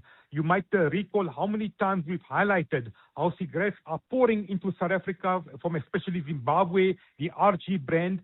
This became a problem also during the COVID-19 epidemic. At the time, you might remember when the cigarettes were banned by the government for many, many years. That turbocharged the whole tobacco ban. For 5 months, there was a tobacco ban, and it turbocharged the whole organized crime networks. So as much as government has made some strides, but very little, clearly if government had acted earlier and with the commitment and the political will, we wouldn't have been where we are today. And we estimate that the fiscus is losing, John, about 30 billion rand every year. We know that many of the runners get arrested, but the kingpins, where these cigarettes are being manufactured and openly being sold, the cigarette licenses have not been withdrawn. Now, we know SARS has closed 2 or 3 factories recently, but the big boys are still operating. They are selling these cigarettes on the open market. And I think the mere fact that you might recall, John, the gold mafia expose in 2023 by Al Jazeera, the failure of law enforcement agencies in South Africa has been laid bare. And since that particular expose, which revealed that billions of rands of cigarettes are being traded openly and money is being laundered on a mass scale and siphoned to offshore havens with a collusion of officials from leading banks, not a single arrest has been made to date. The president spoke in parliament when he was asked this question following the expose, and he promised there will be action, but up to today, not a single arrest has been made. Not a single person has been prosecuted. What does it tell you? It tells you that there has been no action or very little action by government. And the closure of BAT's factory, I mean, the loss, we're talking of job losses, 230 some old people going to lose their jobs. We know the impact on the economy. We know the impact on the taxes. It's a sad day for South Africa. And I think if the illicit trade is going to continue the way it is, we're probably going to see other legal manufacturers also withdrawing from South Africa, and that's going to be a sad indictment on our government. Yusuf Abramji, founder of Tax Justice SA. Your thoughts on this issue? Call us, please, on 011 883 0702, 23 past 4. Drive home with John Perlman on 702. Let's walk the talk. Well, after the festive season, there are many conversations we have, all sorts of things about the new year, but one unavoidable and inescapable conversation, and it's pretty true as well of the Easter weekend and other times when our roads get particularly busy, is we have to take stock of the damage done by the way we drive on our roads. Transport Minister Barbara Creecy today announced that 1,427 people died from 1,172 crashes over the 2025-26 festive season. It is a 5% reduction in road fatalities and the lowest number of crashes in 5 years. So what does this all mean? Let's get some perspective on it from Dr. Lee Randall, who's founder of the Road Ethics Project. Dr. Randall, statistics, and good afternoon to compliments of the new year. Statistics can tell us a certain amount, but I would imagine in many ways they raise as many questions as answers. What have you taken from the numbers the Minister put out today? Good afternoon. Good afternoon, John. Yes, absolutely. It's a mixed bag. First of all, it's fantastic that the trend is downwards, not only this festive season compared with last year's festive season, but apparently the broader trend, this being the lowest death rate in the last few years, that's also positive. And data is incredibly important. You can't manage what you can't measure. So we, NGOs working in road safety, members of the public, and also government officials, we really need data. We need it quickly. We need it almost in real time. And that has been achieved to a far greater extent right now than I remember over multiple festive seasons where you might only get the preliminary stats, right, say, at the very end of January, early February. They are preliminary because a death within 30 days of a road crash must be counted. So we will only know the true state in about mid-February. But on the whole, this is really good. And what I do like is the depth of the media briefing that was given this morning by the Minister. If I may dive into one example of that. Yes, please. Okay, so she talked about how it's now becoming clear that a large proportion of deaths are happening not on national roads while people are traveling long distances, but after they get to their destinations, and they're traveling on more local roads, they're partying, and they are dying on smaller roads. And I think knowing this is a phenomenon, and I suspect if we could dig into past festive season stats, we'd find that it is actually a common phenomenon. This is incredibly useful in terms of knowing where to put effort, how to be effective, and what messaging to give road users, the road using public, so that we can protect ourselves from the key risks. Also, I really like that the data released today did help to dispel some very persistent myths and misunderstandings, which are also not helpful in the grand scheme of things. For instance, the myth of national roads as being such a problematic issue, long-distance travel. We have to understand that that's accompanied by very problematic issues in smaller local areas. And then another thing that really these stats do challenge is the myth of minibus taxis being involved in a disproportionate number of crashes.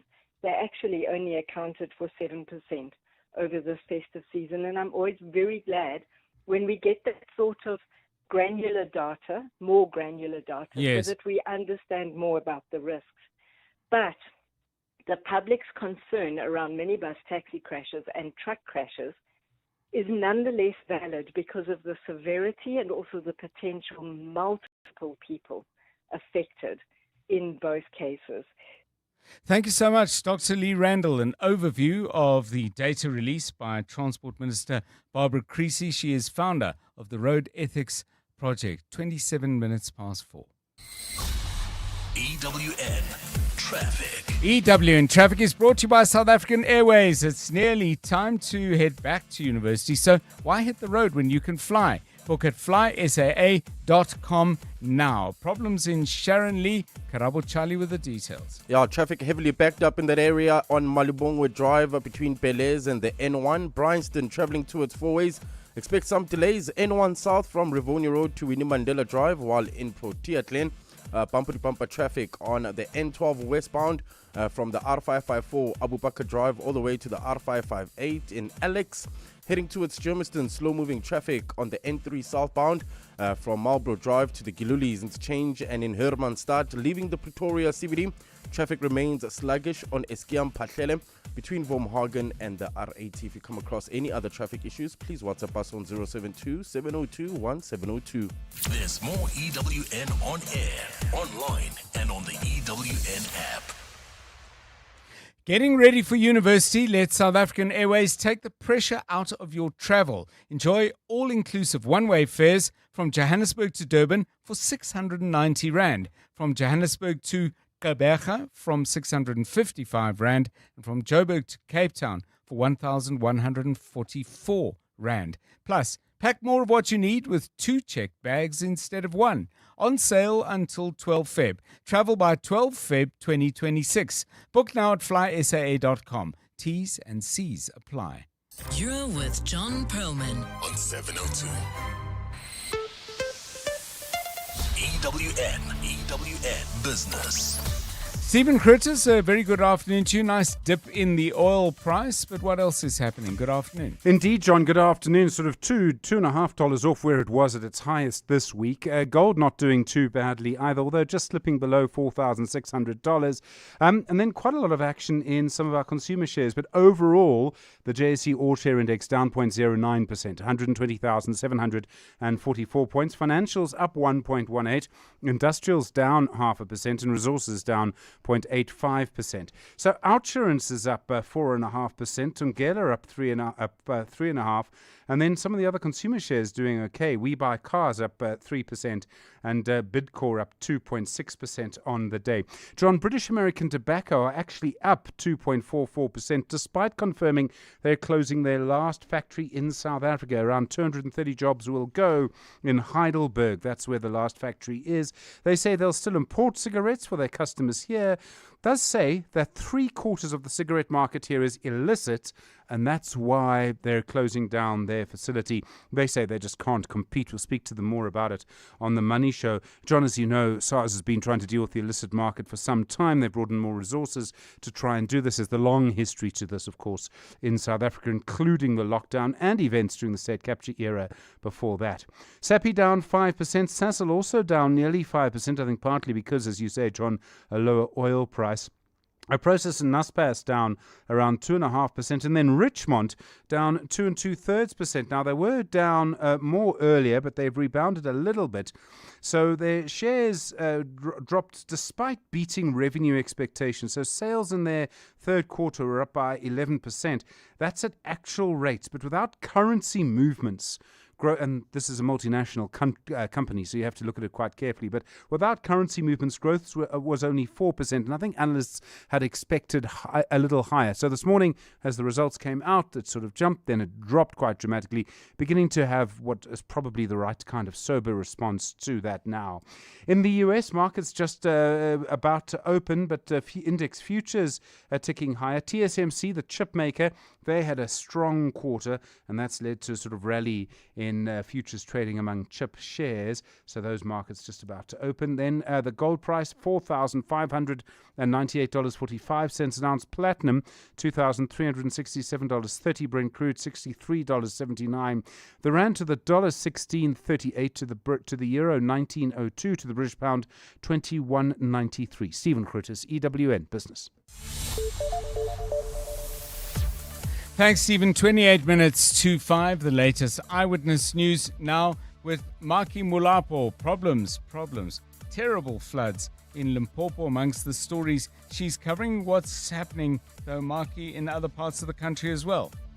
That's right, John. Good afternoon. The Gauteng and Western Cape Education Departments are said to be called before Parliament to explain the perpetual problem of learner placement. Snaking queues of parents are seen outside schools and district offices every year. Chairperson of Parliament's Basic Education Committee, Joy Maimela, says the legislature wants to understand the reasons for the space shortage. On Tuesday, Basic Education Minister Siviwe Kwagube told the National Assembly that inward migration is impacting the ability of the department to cater for the numbers. Lindsay Dentlinger has more. During a briefing at Parliament today, the chairperson of the Basic Education Committee, Joy Maimela, appealed to provincial education departments to make sure they are ready to start teaching and that all support systems like transport and feeding schemes are in place.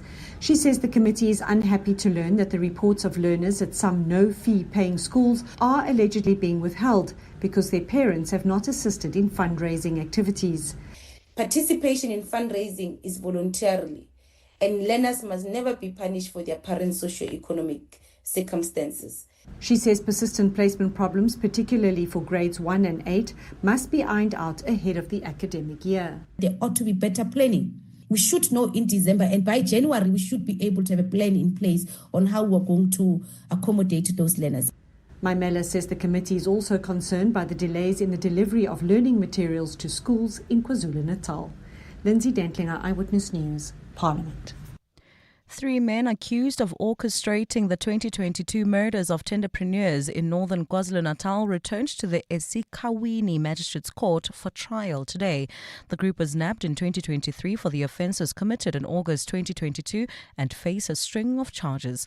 They were also on the radar of the Inter-Ministerial Task Team looking into political killings in the province. During a media briefing by officials from the task team in 2023, their arrest was labelled one of the successes of prioritized cases. Nhlanhla Mabaso has more. Elijah Mkhwanazi, his co-accused Mandlenkosi Khuzwayo Khanyile and Thokozani Ngubane are back in the dock in the eSekhawini Magistrates Court in northern KZN. They face charges of conspiracy to commit murder, 2 counts of murder, 3 for attempted murder, as well as unlawful possession of firearms and ammunition. The state alleges that Mkhwanazi championed the awarding of municipal tenders through the Umkhanyakude Business Forum to people he knew, and then later he would demand payment. It's also believed that those who failed to comply with his demand would be met with a hail of bullets. Telumusa Mahlaba and Siyabonga Mtiane were both gunned down in 2 separate incidents almost 2 weeks apart. It's alleged Mkhwanazi ordered the shooting, targeting those who opposed him. A suspect who turned state witness is expected to take the stand today. Nhlanhla Mabaso, Eyewitness News, eSekhawini. President Cyril Ramaphosa has called for calm and peaceful dialogue in Iran as waves of protests continue in the Middle Eastern country. Iran has been gripped by nationwide protests for more than 2 weeks as thousands of its citizens have taken to the streets to demonstrate against the government. Iran's security forces have cracked down on protests while the country faces an internet blackout for a 7th day today.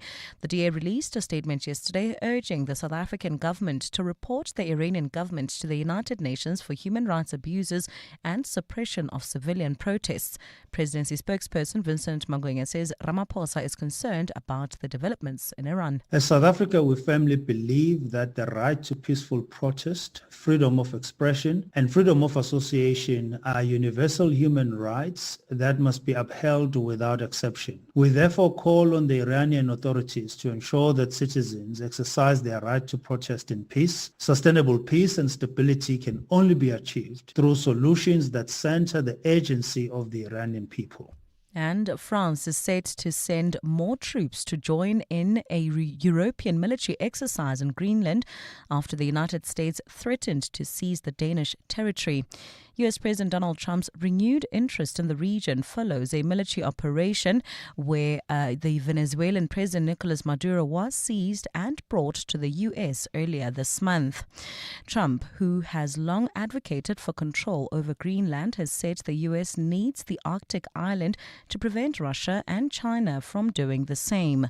French President Emmanuel Macron says France and Europeans must continue to be present wherever their interests are threatened without escalation. He says land, air and sea forces will be sent to Greenland for the military exercise.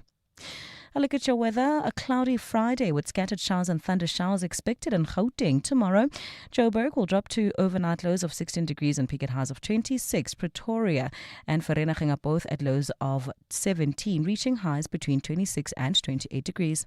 Sharon Lee, traffic heavily backed up on Malibongwe Drive between Belaise and the N1, while in Bryanston expect some delays on the N1 South between Rivonia Road and Winnie Mandela Drive. In Alexandra, heading towards Germiston, expect about a 20-minute delay. N3 South from Marlborough Drive to the Kilulis interchange. The top story in Eyewitness News: the Gauteng and Western Cape Education Departments are set to be called before Parliament to explain the perpetual problem of learner placement. Bongani Bingwa, 702 Breakfast. Weekday mornings, 6 to 9. Are you telling me not a single person was fired or criminally charged? Not all the cases in this financial year have been concluded in terms of investigation. If those matters that have been referred, then those people are found to be on the wrongs. Criminal charges will be served to them. How many have lost their jobs? No, in this financial year, no one is dismissed. You can't dismiss any individual who is flagged in this process, having not exhausted the whole process. Minister Mzamo Buthelezi. Bongani Bingwa, 6 to 9. On 702. Water infrastructure vandalism has tragic and dangerous consequences. The theft of manhole covers can result in fatalities, especially among children, Each damaged pipe, illegal hookup, or vandalized pump jeopardizes access to clean water, disrupts service, and threatens public safety. Report suspicious activity to the City of Johannesburg at 0800 002587. Help combat water infrastructure vandalism. Your alertness can prevent disasters. Brought to you by Johannesburg Water, a water utility that cares. Tip your way to glory in the Hollywood Bets Punters Challenge, the free-to-play horse racing game with daily cash giveaways and massive jackpot prizes. Pick all the winners on the race card and you could win 100,000 Rand. Bet 50 Rand or more on your selections using the Bet Slip feature and you could walk away with 1 million Rand. Visit punterschallenge.hollywoodbets.net today and tip your way to the top. T's and C's apply. Hollywood Sportsbook is a licensed betting operator. No persons under the age of 18 years are permitted to gamble. Winners know when to stop. South African Responsible Gambling Foundation toll-free counseling line 0800 006 008. Running a business can feel like a solo mission. I mean, you've got the hustle. If only your office Wi-Fi was your employee of the month. Turn on your success with Telkom Business, the partner that always shows up. Get a reliable 25 by 25 megabytes per second connection with Stream Connect Fiber for only 489 rands per month.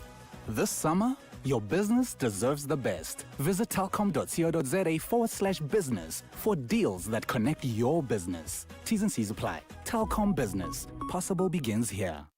702. WhatsApp John on 072 702 1702. Hi, John. There's no illegal cigarettes. British American Tobacco wants to monopolize the market. And those cigarette plants are planted here in South Africa. That is our plant. And we've got a foreign country that wants to manipulate, to monopolize the business, which is unfair. And for me to deal with cigarette, they're making it difficult for me to come up with a license, to deal with cigarettes here in South Africa. So what are people got to do? Other foreign companies as well, they want to bring the product as well, especially African countries. They want to bring their cigarettes here because it's our cigarette. It's been processed here. It's been planted here. And now a Western company wants to monopolize the whole thing and doesn't want other parties to come to the table. It's unfair. I'll remain anonymous. Good afternoon, John. This is Robin from Rysburg.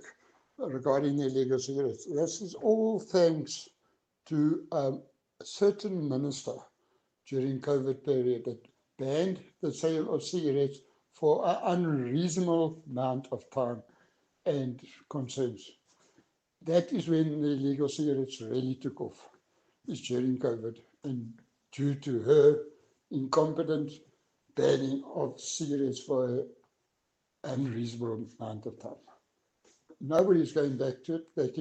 Why would we pay 40, 50 Rand a packet of smokes when we can get it for 10 Rand?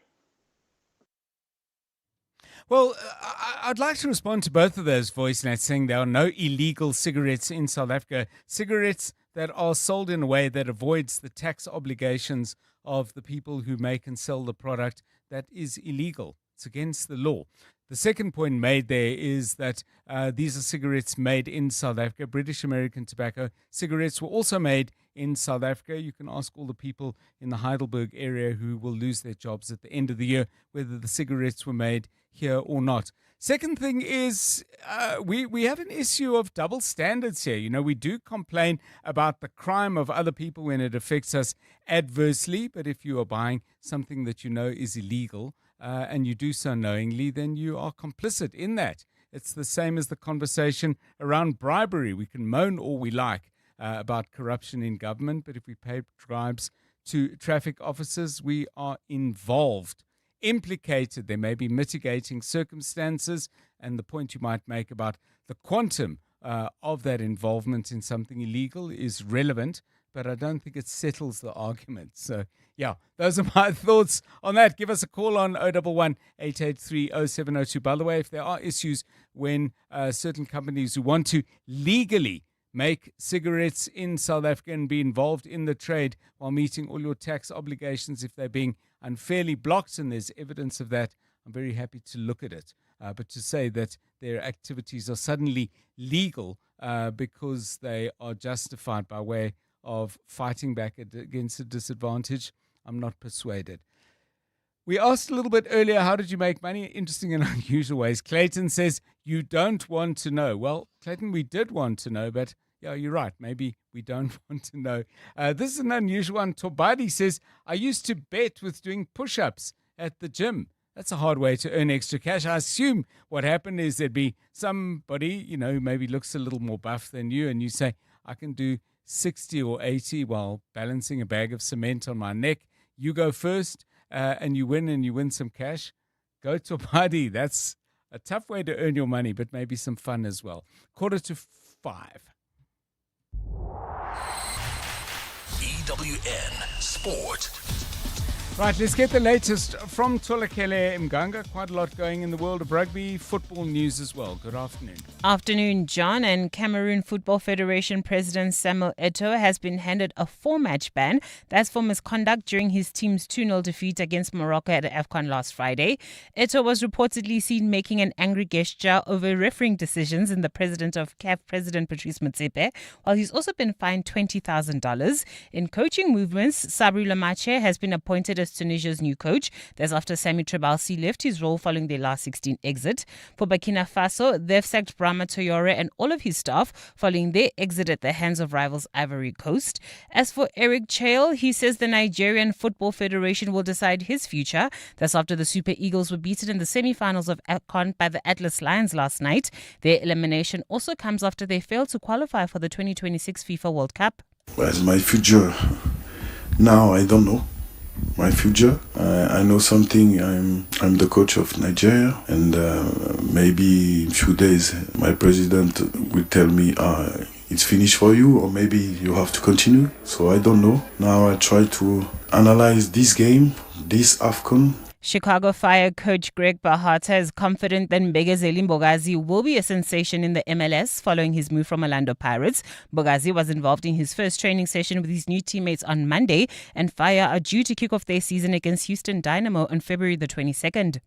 He's a player that has high potential, and he's already shown that he can deal with some top players and play at the highest stage, and now it's for us is about to get him prepared, used to the league, adapted to the league, and then get him prepared for the World Cup. The Springbok women's sevens team returned to action this weekend in a 7-3 tournament in Dubai. South Africa need to reach the final of the tournament to qualify for 7-2, which is the next hurdle for them to regain core status on the World Series. Captain Nadine Roos is confident in their ability to get the job done. Yeah, so we pretty much again under pressure, but I think if you look at the team, similar team to African Cup, and we knew the pressure that we were dealing with at the African Cup, so we will absorb the pressure and everything that comes with it, be like a team that just flows and know what's expected of us, and we have a job at hand that we need to go and basically execute. And former captain Stephen Lewis will leave Harlequins at the end of the season to return to the Sharks. The second row moved to England in 2019, making 88 appearances as he won the Premiership title as captain back in the 2020-21 season.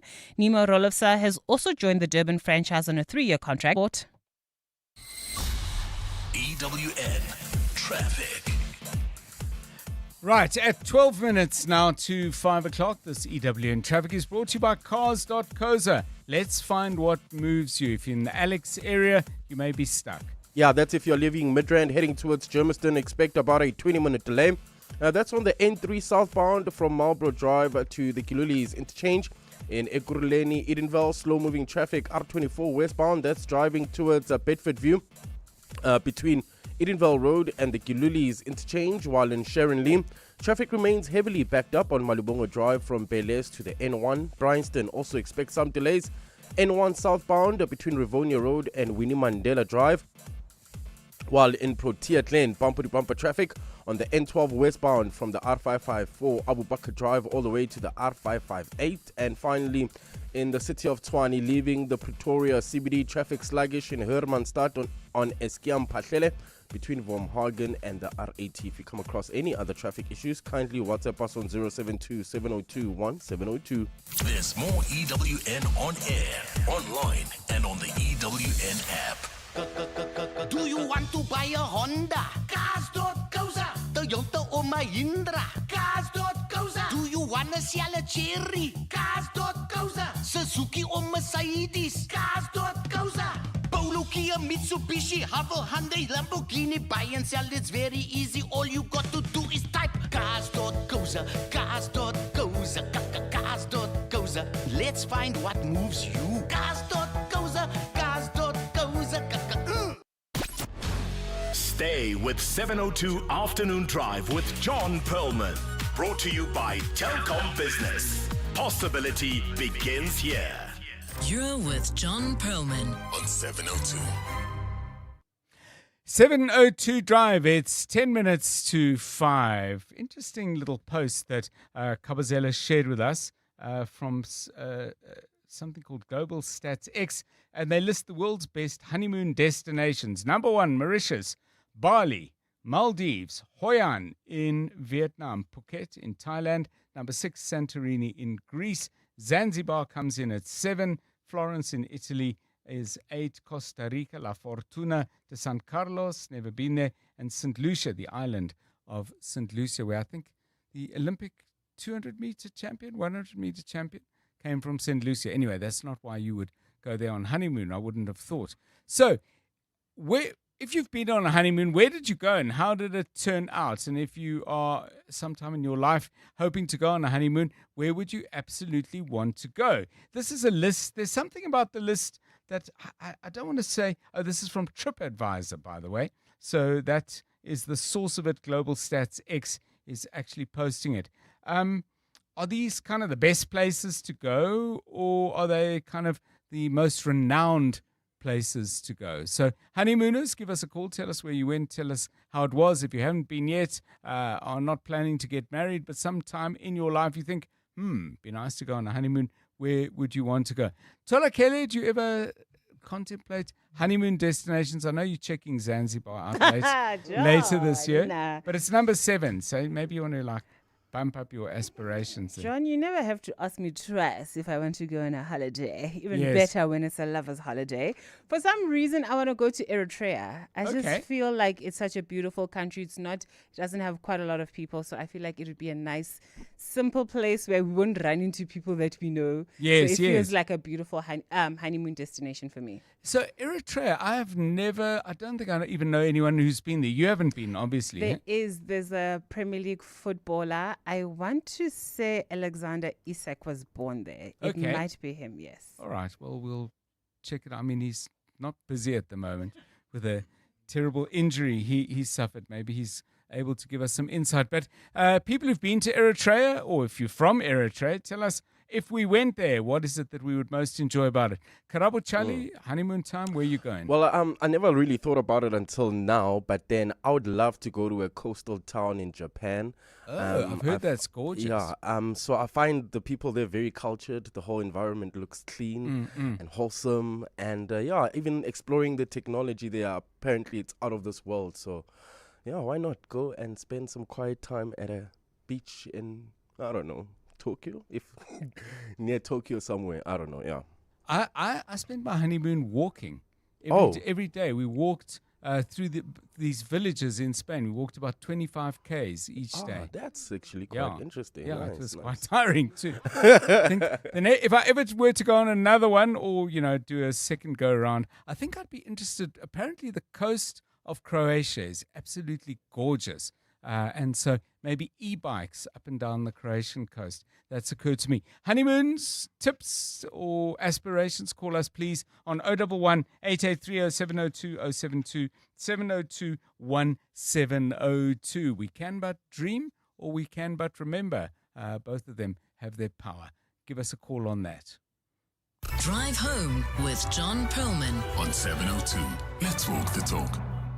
Well, on this day, every week on 702 Drive at 10 to 5, we do something called Your House, Your Home. Sometimes it's decorating, sometimes it's DIY and repairs. We look at the various legal issues involved in buying and selling, in renting and leasing, and so many other areas besides. But today we want to focus on an area of law in regard to sectional title properties. And one of the issues that has come up, there are some queries and perhaps some confusions around exclusive use areas and firstly, what an exclusive use area actually means. And secondly, does the status of that change if you have an EUA for a long period of time or make substantial levy payments in securing that particular part of your building? Marina Constas, Director of BBM Law, joins us for that. Ms. Constas, welcome and a Happy New Year to you. Just for clarity and to get us started, what exactly is an EUA? Thank you, John. An exclusive use area is an area for a person's exclusive use in a sectional title building.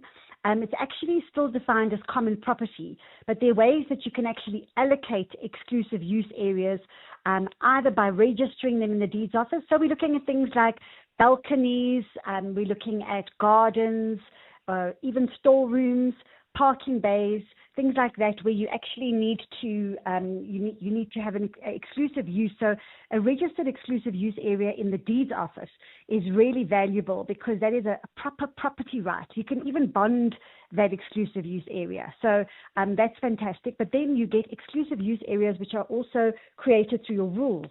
So they're not as they don't have that much gravitas from a legal point of view, right, because you're putting them in your rules and you're saying, right, that unit has the exclusive use area of that number parking bay. But that can change at any time with a special resolution of the body corporate. So it's not a real proprietary right at the deeds office. So, as I understand it, one of the areas of uncertainty is whether a period of holding an EUA in any way changes the legal basis on which you hold it. I hope I framed that correctly, but sort it out if I haven't, and tell us exactly what why this is a subject of conversation now. Well, John, in my years of practicing in this area, we always get people saying, yes, but we've done this for years. We've had this illegal extension there for years, so what are we going to do about it? I've parked in this parking bay for a number of years, so, I mean, it's basically mine. And then they talk about things like acquisitive prescription, and they bandy about legal terminology. In sectional title, the position is quite clear, and the resounding answer, which has just been given by a High Court case in KwaZulu-Natal, is that historic usage does not create ownership. So this is a case now of Esak versus Tangavelu, which has came out late 2025. And this was regarding a parking bay dispute. An owner had actually not only used the parking bay, but also paid over and above his levies for the parking bay for many years. So he basically said, look, it's mine. Then when the body corporate decided to regularize everything and to make sure that everything was correct in terms of the legal status of the building, they found that this was not registered in this person's name. It had not been transferred.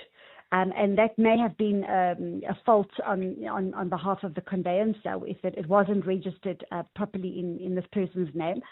And this right regarded a registered first prize notarially with a notarial session, what I was talking about in the beginning, right, that has to be at the deeds office. So it's not in his name. He doesn't own it. There's no ownership. And he was literally just renting it, I would say. So that's very important to understand in your complex. What exclusive use rights do you have? And are they actually registered? Or are they rule created?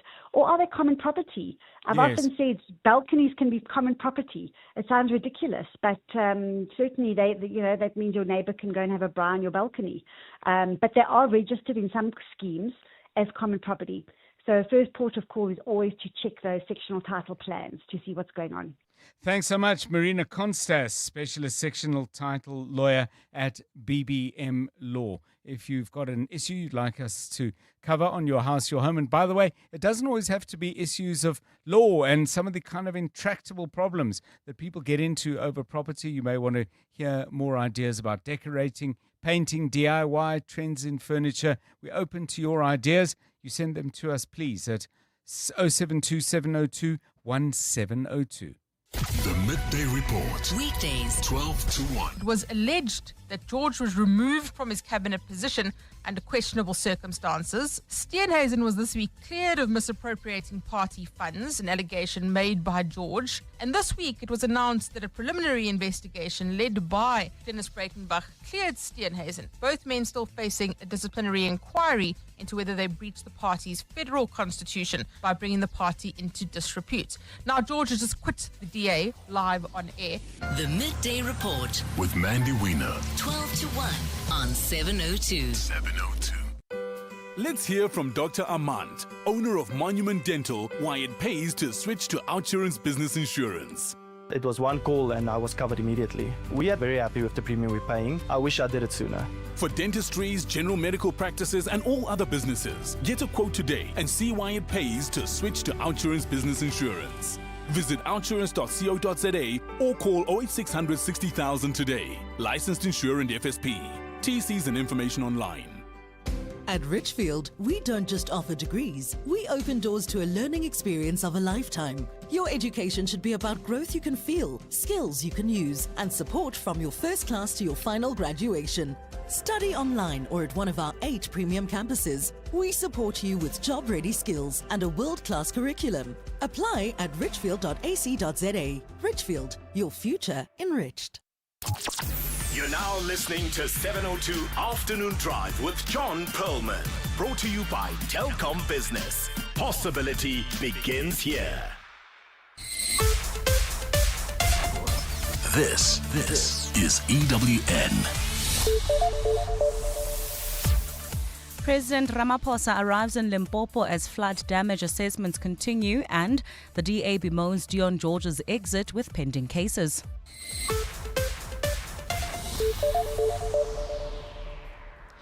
Good afternoon, I'm Maki Molapo. We begin with news just in. President Cyril Ramaphosa has arrived in Limpopo this afternoon following heavy floods that have left a trail of devastation and isolated communities. It's expected that he will be briefed shortly by provincial and disaster management officials as damage assessments continue in affected areas. Earlier, the provincial government conceded that it does not have the capacity to fully respond to the scale of flooding, as today marks day 4 of heavy rains. Meanwhile, the South African Weather Service has upgraded its warning to red level 10, the highest and most dangerous alert, signaling extreme weather conditions that pose a serious risk to life, infrastructure and basic services. Mungezi Koko is in Limpopo. In Giyani and surrounding areas, the impact of the flooding is unmissable. Waterlogged streets, muddy yards and homes struggling to drain as rain continues to fall. Schools remain closed, several roads and bridges have been cut off and essential services disrupted. In Baula village outside Giyani, residents say they are waiting anxiously for the president's arrival, hoping his visit will bring urgent intervention and long-term support. This marks the first time Kokta MEC Basikopo Makamu visited Giyani since the flooding began. Early hours of this morning, we rescued people in the border gate. That shows that we are ready. I repeat, the resources cannot be enough. Our people must also play caution. Authorities say damage assessments are continuing. Mungezi Koko, Eyewitness News in Limpopo. The families of 2 women murdered in Porki in the south of Johannesburg have been inconsolable at the Vereeniging Magistrates Court today after seeing the 5 accused in the matter for the first time. It's understood the community is familiar with the 5 suspects, namely Paseka Maraisani Tshepo Makobashani, Thabo Difeto Aute Matsapi, and Sive Gwinise. The group made its first appearance today, facing charges including 2 counts of murder, kidnapping, and robbery with aggravated circumstances, among others. While the families were unable to talk, Lisa Smelani, who is the founder of Noble Virgins, a traditional group that the girls were a part of, is demanding answers. Seeing these guys was very hard. They do not look remorseful at all. In fact, they looked very proud of what they did. And that's why we are upset. We honestly think they did this intentionally. One of the guardians of the maidens, Portia Morabe, says they hope the prosecutors will ensure the case is airtight to ensure conviction in the maximum sentence prescribed. We want to see justice prevail. I hope the courts give these people a hefty sentence so the girls can rest in peace since the perpetrators were found. We move to KwaZulu-Natal, where the eSikhawini Magistrates Court has heard that one of two Umkhanyakude businessmen who were killed over alleged tender issues received death threats days before his murder. 3 men linked to the murders returned to court today, facing a string of charges including 2 counts of murder, conspiracy to commit murder, 3 for attempted murder, and another related to firearms and ammunition.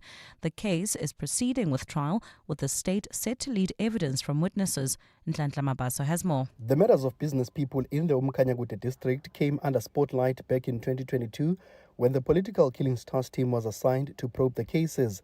A year later, the team of investigators arrested Elijah Mkwanazi, who led the business forum in the area, together with his co-accused Mandlenkosi Khuzwayo Kanyile and Thokozani Ngubane. During proceedings today, the court had evidence that Mkwanazi threatened both deceased during a public meeting 3 days before they were shot and killed.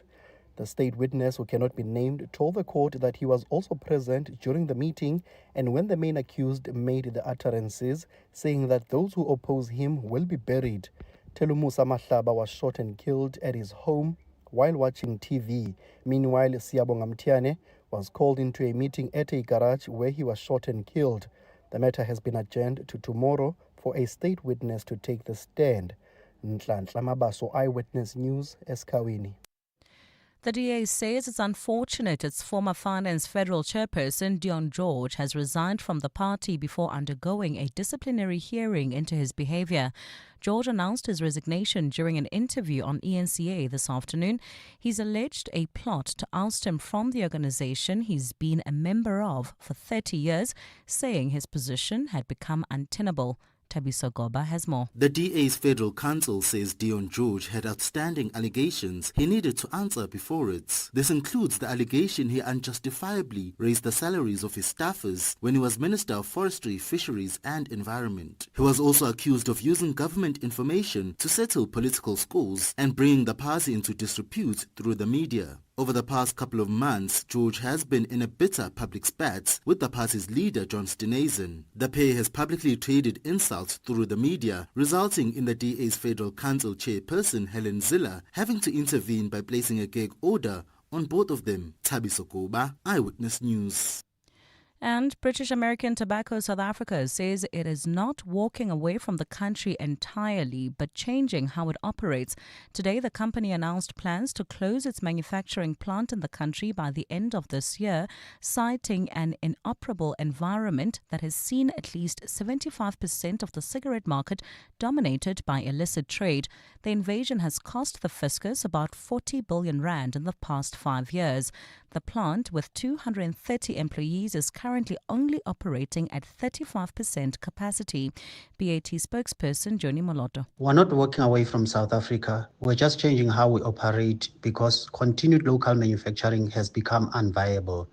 But this should serve as a warning. Illicit trade doesn't just hurt companies, it destroys jobs and communities. If this can happen to a facility that's been operating for over 50 years, it can happen to anyone.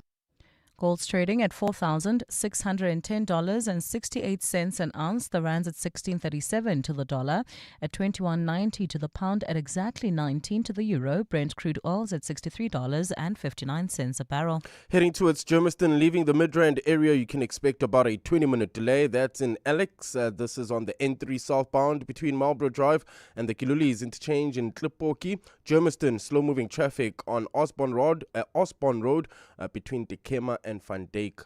In your sport, Eric Chale's Nigeria turned their focus to the bronze medal match against Egypt at AFCON. FIFA receives more than 500 million ticket requests for the World Cup as Trump administration suspends visas for 75 countries, and police issue arrest warrant for WBA champion Gervonta Davis. A look at your weather. It's set to be a cloudy Friday with scattered showers and thunder showers for Gauteng tomorrow. Joburg will drop to overnight lows of 16 degrees and peak at highs of 26. Pretoria is at 17 and 28. And Vereeniging's also at lows of 17 degrees, reaching highs of 26.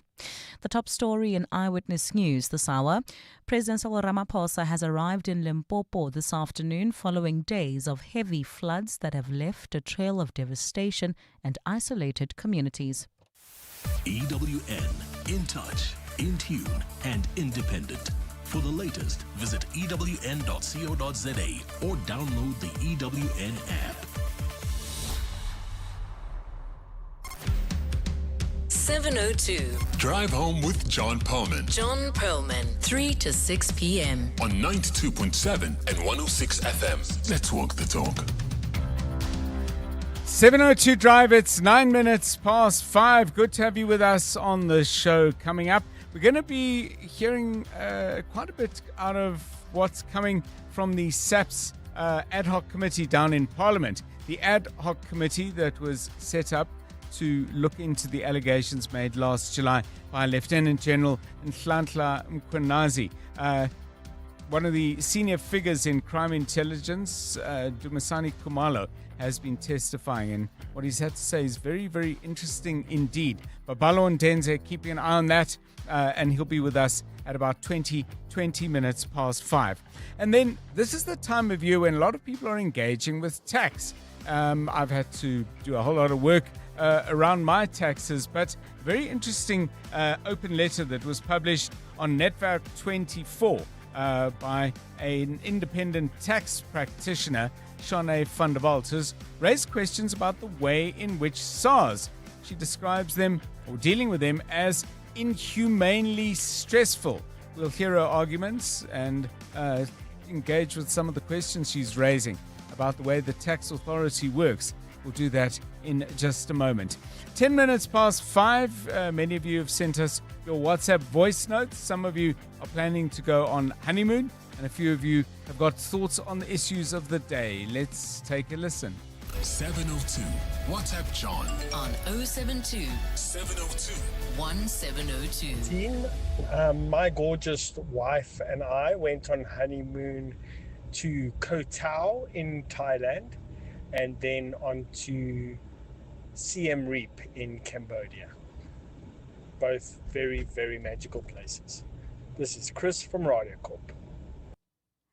Yeah, I haven't been to that part of the world at all, and I've heard from people who have that Vietnam is also absolutely gorgeous. So, on the bucket list it is. It's 11 minutes past 5. Let's get the latest from the roads.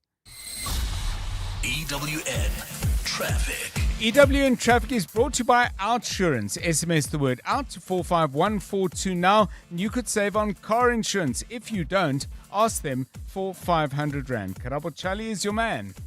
Well, at this stage, John and Alex, that's traveling between Midrand and Germiston. Expect about a 20-minute delay still on the N3 southbound from Marlborough Drive all the way to the Kilulis interchange in Klipoki, Germiston. Slow-moving traffic on Osborne Road between Dekema and Van Dijk.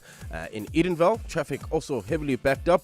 That's heading into Bedford View on the R24 westbound between Edenville Road and the Kilulis interchange. If you come across any other traffic issues, please WhatsApp us on 072-702-1702.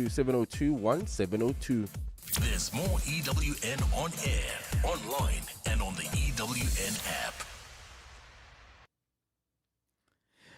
The Outsurance Pointsmen can't help you get your sleepyhead kids out of bed, but they can ease the traffic congestion so the school run goes smoothly. With the Outsurance Pointsmen on the roads for the past 20 years, we can all get where we need to be quickly and safely in the new year. Outsurance really means it when they say you always get something out. In proud partnership with 702, show them some love online using #PointsmenLove, licensed insurer and FSP.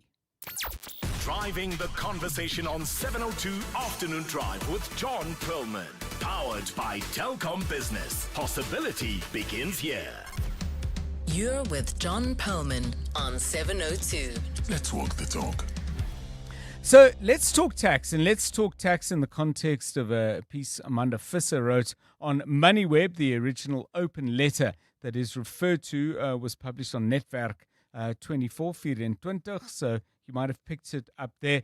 The letter has been written by Shanae van der Walt, who is an independent tax practitioner, and she, in the letter, says that the way SARS sometimes goes about its business is, quote, sometimes unfair, often frustrating, and more often than not, inconsistent. What's interesting about it is it's prompted a response from some real luminaries in the tax space. Somebody who we've had on this show, and indeed who is regularly on other shows, Charles de Wet, tax executive at ENS, said to Amanda that the issues raised by Van der Walt are valid, and there's other comment as well suggesting there's a problem here that definitely needs to be discussed and then addressed. So let's get into it. Shane van der Walt, welcome and thanks for your time on 702 Drive. Happy New Year to you.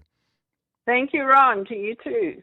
Okay, so let me ask you this. I mean, you describe the SARS system as unfair, often frustrating, and more often than not, inconsistent. Before we talk about specifics, what exactly is this? Is this a system that is badly designed, or is it a reasonable system staffed by people who don't do their jobs the way you believe they should? I think it's a wider issue, and I think there's various factors at play. So I think it's a combination. I obviously can't speak for SARS and the systems, but one would think that with technology getting better every day, that things would go easier, and it's not always the case. It actually is starting to take longer and longer. So, I'm trying to find out where is the problem really coming from. Is it a combination of factors? Is it only one factor playing into other factors? But there's definitely a problem, and the pushback was amazing. So tell me this. I mean, how is the problem manifest? I mean, you, for example, say sometimes you're told don't submit too much information, then you get told and you get letters saying you've sent too little information. Is that because people are kind of, keeping you at arm's length and delaying you? Or is it because they're not explicit enough as to exactly what information is needed? I would have thought a list as precise as possible would satisfy both your needs and theirs. Yes, okay. So I'll give you three very quick examples. So the first example would be you submit certain information that they do ask for, and then they finalize an audit, and they, kind of ignore what you sent in. And if you go through your info, and if they come back and they say, okay, but you didn't send in this info or that wasn't there, and you go through your info and you see, but it was there. So is that incompetence or is that laziness that they didn't work through it? I spend a lot of time now doing indexes, for example, on my audits when I submit, and I do headings and etc. But I mean, it's an admin process. It's like I have to think for that person. It's very frustrating. The second example, sorry. No, carry on, please. Yes, second example I can say is where they ask us not to send too much information in the sense that I have to explain that it's called file dumping.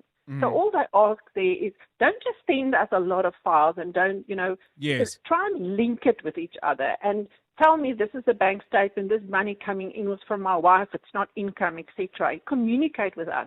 So that is what I mean with don't file dump on SARS. But even when we do it in that orderly fashion, then they come back and they say they don't agree with one expense, and then they remove all the expenses. I mean, goodness, that is unacceptable. If they don't agree with that one expense, why don't you contact me and query it and ask me, is all this entertainment for work? Can you give me an entertainment register, the client's name, the date, where did you go out, why did you go out, why couldn't you meet that person in your office? I mean, there's communication. That is pure basic communication 101. So, and the third example, it's a very short one. I can tell you with a lot of tax practitioners we have this. SARS says they take 21 working days. They don't. So in other words, this becomes a diary related issue where you have to diarize it. And when you follow it up, they give you a new case number and the 21 working days starts all over again. So it means they just have another 21 working days, which is a month. And I mean, that just carries on and on and on. And clients think, my tax practitioner just charges me fees and he's not doing my work. So give us a timeline on this. Has it been better? And if it was better at a point in time, maybe you can tell us when that was and maybe your thoughts on if there has been sliding, why? Well, I think it's probably going to relate to the size of the practice and the type of work that you do. Yes. So, for example, if you work with a lot of expats like I do, then that is a fairly new process for SARS. In the last bit, it used to be a case of the South African Reserve Bank that used to do immigrations, and that kind of moved over to SARS. SARS was a part of it, but now they actually run that process. So that I can understand if a process like that doesn't work from day one. One has to be patient because it's a new process for them. They have to write the software, the AI, etc. That I can understand. But what I'm talking about is normal issues where you have bank validations, you have type of transactions where you have audits, etc. That has to be easier because there's technology. And it's going longer. It's going, I simply can't give you a reason. That is why I wrote the open letter.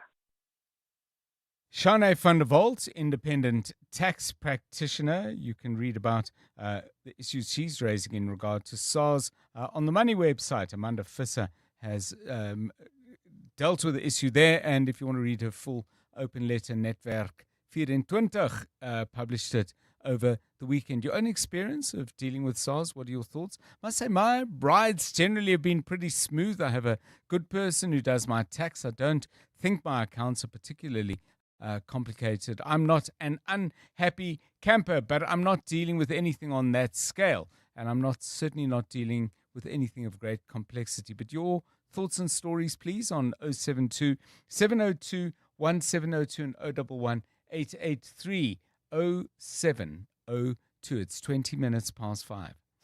John is on X. At John Perlman. Right, let's go down to Cape Town now, to Parliament, that ad hoc committee looking into issues around the police. On the stand today, Lieutenant General Dumisani Khumalo, head of crime intelligence, making, from what I can gather, some fairly startling allegations, including the large number of Gauteng police officers, some of them holding significant rank, are working for and involved with criminal cartels. Let's get an update then from Babalo Ndenze, who has been covering this and watching it closely. Babalo, very good afternoon to you. An allegation that Gauteng cops are working with criminal syndicates and cartels. How substantiated was this allegation as it was delivered by Lieutenant General Khumalo? Did he give examples? Did it sound plausible? Yes, indeed, John. He did give an example. He said, in some instances, when, they were busy with their, work, surveillance or raids, the people that they were actually looking into would say to these members, these members of the police, these combat units, they would tell these members that, why are you raiding my property when you were working for me just a week ago, last weekend? He says a lot of them are moonlighting for the cartels. So during the week, they would do their normal work within the police, and then on the weekend, they would moonlight for these various cartels, not for the big five cartel. An example of one person that's been in the media for some time now is KT Molefe. He says that, Katiso Molefe, one brigadier, was even, sending, things to him in jail, bringing him, things that he required in jail, etc. And he says he would go to jail traveling in a car with no number plates. Now he named one. He named some of these police officials that are quite close to these cartels or suspected cartel members. So he gave quite some details on that. Members. One member, Geraldine James, saying that she nearly fell off her chair when he mentioned that these cartel members or these police members are also working with the cartels. So General Khumalo painting quite a problematic picture on how the law enforcement in Gauteng specifically, especially in the intelligence unit or in the intelligence sphere, is quite compromised. And, he's also emphasizing how this police interference and political interference, a lot of it is centered around Gauteng. He also says, the Police of Killings Task Team, for example, which is KZN based, and he was the project coordinator for the PKTT. He says the PKTT was just, a victim of mistaken identity, when it was targeted for disbandment. So he's giving evidence. He also touched on issues around, how certain JMPD officers are also involved in this work within these cartels, not just SAPS members, but also members of the Johannesburg Metro Police Department. So quite a costing, the police in a bad light in a way, John. And he says that, these combat teams are very highly trained combat members. And, they're working outside of their working hours, for these criminal syndicates. Thank you very much, Babalo and Denze. A neat summary there of the evidence being given at Parliament's ad hoc committee by the head of crime intelligence, Lieutenant General Dumisani Khumalo. Probably a simplistic question, but let me throw it out there and we'll find ways to come back to it. I don't always understand when people come before commissions and talk about issues of severe criminality. It doesn't seem as if ever, and I get that, laying charges against colleagues within an armed formation like the police does have its risks, but it doesn't seem like anybody, until Lieutenant General Nhlanhla Mkhwanazi started blowing the whistle on all of this back in July 2025. I've never heard of charges being laid, of police looking to clean up their own ranks. Is that an unrealistic expectation? I beg your pardon. Give me a call on that. 011 883 0702 25 past 5. You're with John Perlman on 702.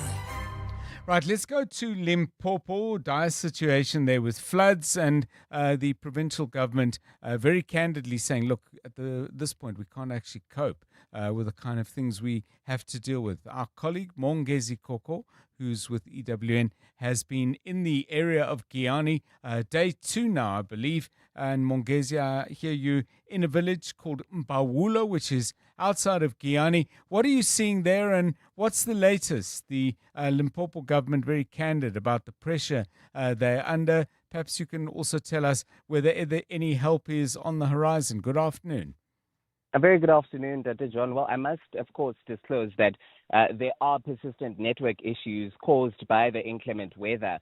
I am indeed in Mbawula village, just outside of the city of Giani, and this is where we're seeing sheer devastation, particularly in this low-lying area as you approach the river that runs through Giani. Now, Dr. John, what's important to note is that there are a lot of homesteads, some of which are makeshift sort of structures using irrigated iron, and others traditional mud houses, along with concrete slabs that you can see really floating around this particular area. The sense that I'm getting from the residents here is that of feeling hopeless, a lot of hopelessness and salvaging. You can see people actively picking up the pieces of their lives, trying to rebuild after this, encouraged, of course, by the imminent arrival of the President of the Republic, Cyril Ramaphosa, who has landed in Limpopo. Now, what we understand is that he is going to make his way to this particular village, interact with the affected residents, and also speak to a family. Now, the reason that he's really decided to chat to this one family is that there was a mother and a daughter inside one of the homes that have been washed away, and water poured in through the doors and the windows, this then resulting in the mother putting the child and strapping her onto her back before they were separated by the strong currents. What we understand is that as soon as that happened, the mother then let go of what she was holding on to try and reach out to the child. However, the currents were way too strong, resulting in the mother knocking her head and eventually grabbing a hold of a tree. This is when we saw SANDF helicopters coming in to try and assist this mother, and they safely airlifted her and taken her in for medical treatment. So that's just one of the unique situations that we have seen. The child has not been found. We still don't know if the child has survived, of course, this tragedy. Waters are estimated to have been around 10 meters high. And just to touch on that point that you raised about the provincial government conceding to its inability to take care of the residents here, saying that it does not have enough resources, it does not have enough boots on the ground, which is a cause for concern. Now, with the roping in of national government, this could result in increased funding. And if they do succeed in having the state, or rather the province, declared a disaster and these floods declared or classified as a disaster, it could see a bump in the funding that they have. So it's really just things that are going to play out. And before I close off, and Dr. John, the South African Weather Service has issued now a level 10 warning, a red level 10 warning, which is the highest. And this is indeed an indicator of the possible loss of life. So as you can imagine, people hopeless, homeless and now fearful for what is going to come next.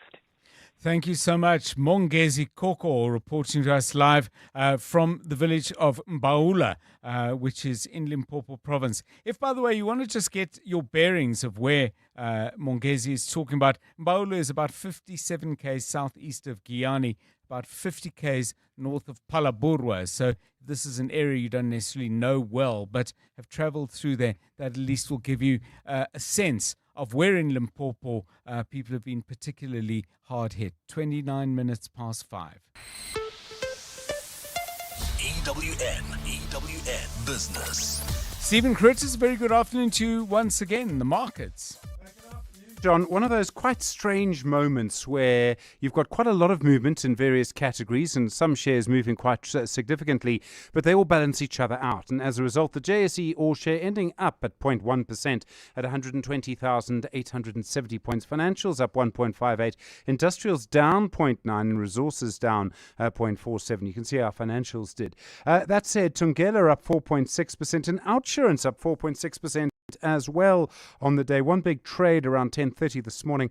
Bitcore up 2.56, Raynet up 2.45, and British American Tobacco, they're up 2.44, John. There was that news today, of course. They're closing their last factory in South Africa. That's at the facility in Heidelberg. I think that community will take some pain. 230 jobs to go there. So they'll still import cigarettes for customers here, but British American Tobacco saying the main reason is that the illicit tobacco economy is so big. They say 3/4 of cigarettes sold here are in fact illicit, and that's really, they just can't compete against that. And a reminder, if you buy a cigarette for under 20 rand a pack, you're buying an illegal cigarette. The tax is not being paid on that. We've seen 91 up 2.4 and Sanlam up 2.27. Sappi down 5.58% on the day. Sasol down 5.25%. Now, John, they've done all right the rest of the week. Oil is slightly weaker than it has been, which might be one of the factors in Sasol. Other issues as well. Richmond down 4%. That's despite beating revenue expectations. So sales in their third quarter are up by 11%. But they're a multinational. You've got to go through all of the currencies. Without currency movements, growth was only 4%. Does seem analysts had expected a little bit more. Process and Naspers down 3.6%. Trueworth's down 1.9% and Spar down 1.6% on the day. In the US, TSMC, the chip maker, they had a very strong quarter they announced this morning, and as a result of that, that's really sort of reignited the AI trade. The Dow Jones is up 0.5%, the Nasdaq up 0.75%, the S&P 500 up 0.5% as well. The gold price slightly lower today, $4,606.07 an ounce. Platinum $2,367.04. Brent crude $63.75, and then the rand to the dollar 16.37 to the euro. Call it 19 to the British pound at 21.91. On the Money Show tonight, we'll obviously speak to British American Tobacco about their decision. John, I don't know if you've seen this really bizarre bungle around several metros and NERSA. A group of companies actually went to court and said NERSA should not have allowed Joburg, Ekurhuleni, Umsunduzi and Madibeng to increase tariffs that they pay to basically try and help households. Now, that's being reversed, which means that some of the electricity that households have already paid for, they might need to pay a little bit more for. You can imagine the mess that this just creates. Yes, so indeed. It's just extraordinary. We'll speak to one of the companies, one of the business organizations involved, actually, the Chamber of Commerce in Umsunduzi. Also tonight, the situation that we're looking at with the costs of mining, and then in investment school, how to beat the market. I mean, obviously, what else would we talk about? Stephen Curtis, EWN Business. How to beat the market, indeed. I look forward to getting that advice. It's 27 minutes now to 6 o'clock. Let's get the very latest. Eyewitness News, Maki Molapo starting off in the courts. Thanks, John. Good afternoon. The bail hearing of the man accused of orchestrating the murder of Warwick Stock, aka DJ Warris, has been rolled over to tomorrow. Soweto taxi boss Victor Majola has been in the dock at the Johannesburg Magistrates Court applying for bail since Tuesday. Majola's attorney, Dumsane Mabunda, started with his closing arguments this afternoon. This follows his failed bid to compel the court to bring the CCTV footage of Stock's murder. Oren Singh has more. The attorney representing the man accused of being the mastermind behind behind the murder of Warwick Stock made a last-ditch attempt to convince the court why his client should be released on bail. Dumisani Mabunda wrapped up his closing arguments in the bail application of Soweto taxi boss Victor Majola this afternoon in the Joburg Magistrates Court.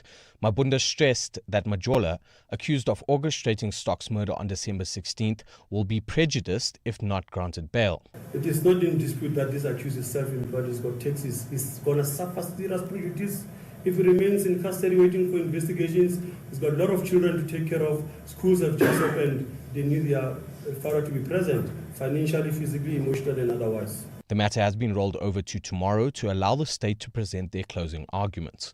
Arun Singh, Eyewitness News. Action SA has today unveiled a new bill to tighten whistleblower protection and to provide for incentives to those who put their lives on the line to expose rot. The party's parliamentary leader, Athol Trollip, says Justice Minister Mamoloko Kubai has been too slow to act in amending the Protected Disclosures Act. Last month, security specialist Marius van der Merwe was killed just 2 weeks after delivering testimony at the Madlanga Commission of Inquiry into police corruption. Through its so-called Fallen Whistleblowers Bill, Action SA is proposing more robust safeguards to ensure anonymity and protection. Lindsay Dentlinger has more. With public procurement worth 800 billion rand annually, Action SA says it's at the heart of the country's corruption and that whistleblowers must be incentivized to blow the lid on graft. MP Malebo Kobe says consideration must be given to the amount of money that is lost to the state if whistleblowers don't come forward to expose corruption. Action SA's Public Procurement Amendment Bill is proposing incentives of between 15% and 25% of the recovered funds. If we are to bring back at least 85% of that money, 15% goes to you for your courage and we reward you as a state.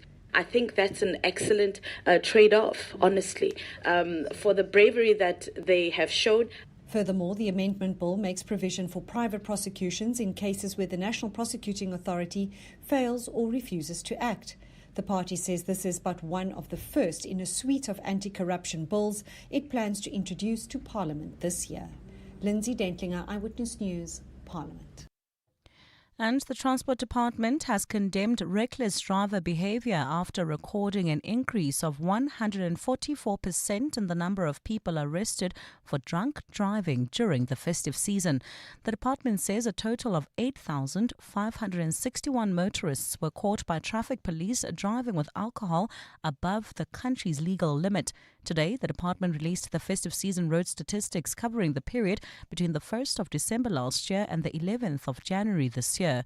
Transport Minister Barbara Creasy says more has to be done on enforcement and behaviour changes for drivers. Our driving and drinking policy was formulated many years ago. In today's South Africa, it is totally unacceptable that there is a law that allows people to drink and then drive. I have never understood this. I cannot explain this to anyone who has lost a parent, a brother, a sister, a child as a result of a road accident. A look at your weather. A cloudy Friday with scattered showers and thunder showers expected for Gauteng tomorrow. Temperatures will drop to overnight lows of 16 and 17 degrees and peak at highs between 26 and 28 degrees. Alex, heading towards Germiston, expect about a 30-minute delay on the N3 south from Marlborough Drive to the Gilulies interchange, and in Edenvale, traffic remains heavily backed up on the R24 westbound between Edenvale Road and the Gilulies interchange. The top story in Eyewitness News. The bail hearing of the man accused of orchestrating the murder of Warwick Stock, aka DJ Juarez, has been rolled over to tomorrow. Clement Maniatella. Weekday mornings, 9 to 12. 9 to 12. The differences you see today, because you came into the industry when the country was trying to still find its direction, so to speak. When you look at Gemeli, it shaped a generation of young South Africans. What do you think a show like that meant and gave young people what was missing at the time? The sense of hope that the talents they have will have a platform, that this will work, this will pay me. I'm not crazy in Limpopo wanting to be an actor. I'm not crazy to wanting to be a television presenter. Nimrod Nkosi. Clement Maniatella. 9 to 12 on 702. The festive rush doesn't wait. Orders, deliveries, messages, calls. This summer, you'll need connectivity that doesn't tap out when the pressure is on.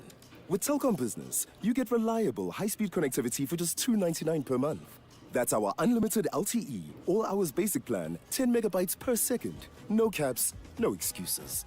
This summer, your business deserves the best. Visit telkom.co.za/business for deals that grow your business. T's and C's apply. Telkom Business. Possible begins here. Every day I'm hustling. It's our reality as business owners. And it's good to know that there's someone out there who takes care of the business that makes the business. Gotta love My Way Business Insurance. Saving big on premiums with 24/7 emergency services, plus My Business Assist with marketing, legal, and labor advice services. Visit myway.co.za or dial 0860 64 64 64 and get a quote today. My Way is a licensed non-life insurer and FSP. T's, C's, and standard rates apply. My Way. Live your way.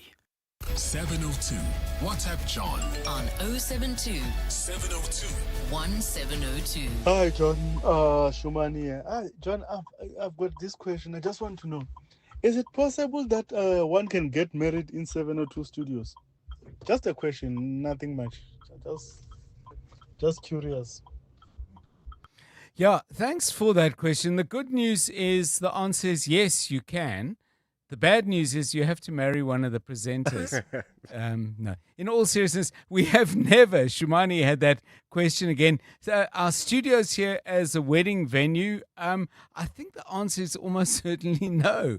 But we can check it out and find out. By studios, I assume you mean the building where the studios are, because I must just tell you, and if you haven't seen it, log on to YouTube. You can watch this show, but all the other shows on the 702 Diary. We've got a YouTube channel dedicated to that, so you can go and have a look. I don't think you'd have much of a wedding in a studio because, I don't think there's enough room.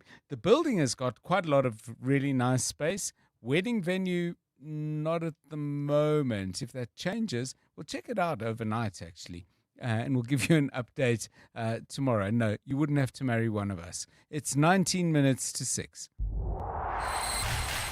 EWN Sport. Tola Kelly, our studios is a wedding venue. What do you reckon?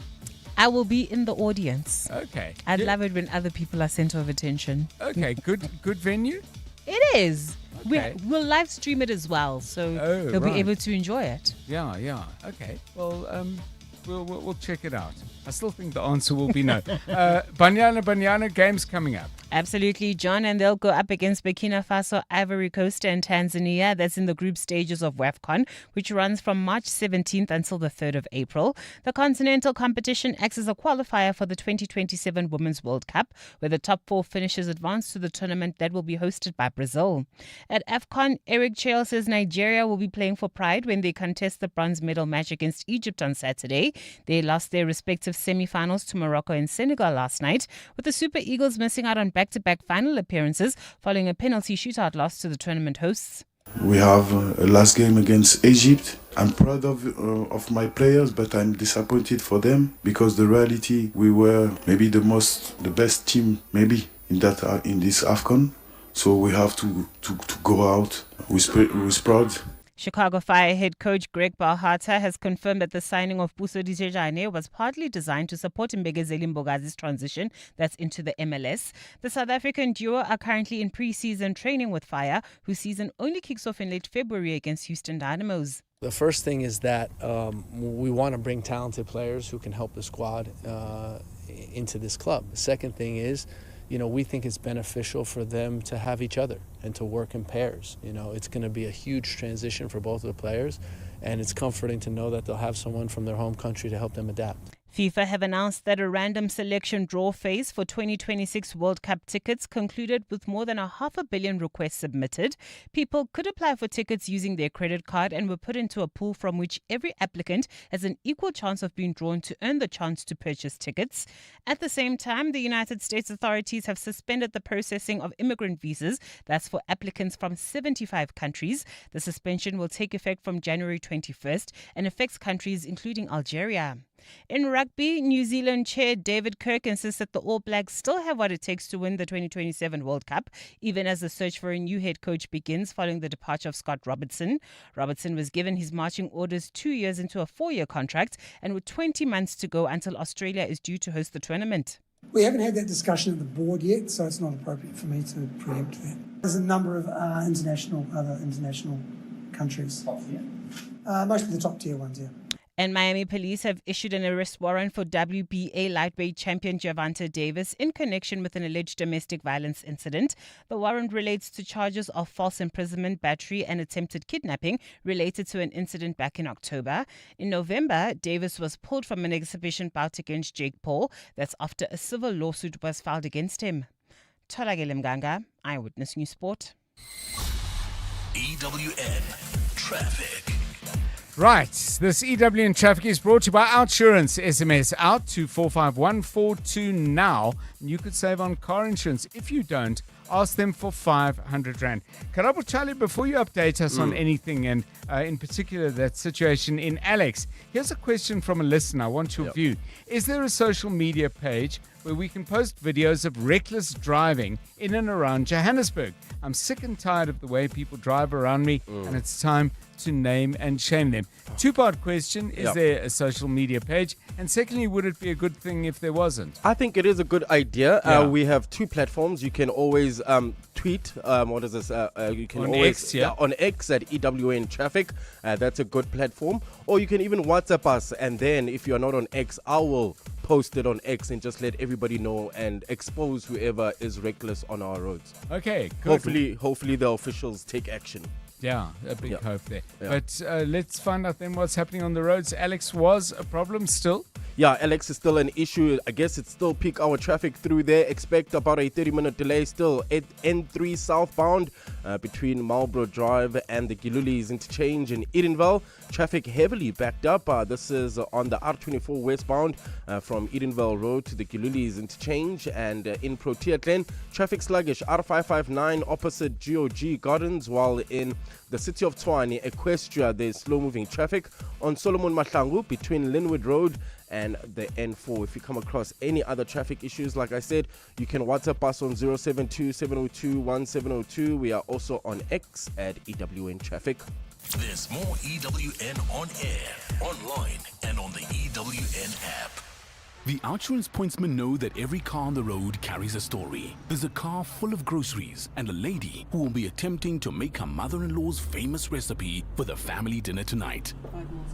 The Outsurance pointsmen know it's not just a car in traffic, it's butterflies and a potential bonding moment.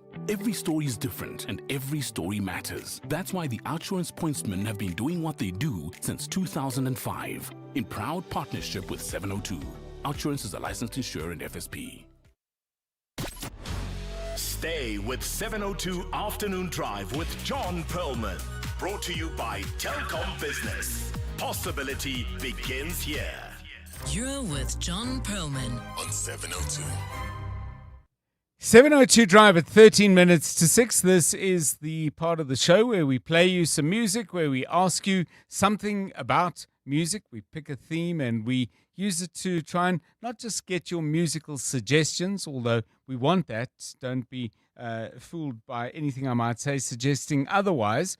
But we also like to see if there's a nice story that goes with it. So today's theme really does mix music and memories. Kabazela, over to you. And so when you hear a particular song on a radio sometimes, it'll spark an instant memory, and it could be a good memory, a bad memory, or whatever it may be from that particular song, right? So what we want today is we want to get our 702 family to tell us a song and a particular memory that comes to mind as soon as you hear that song.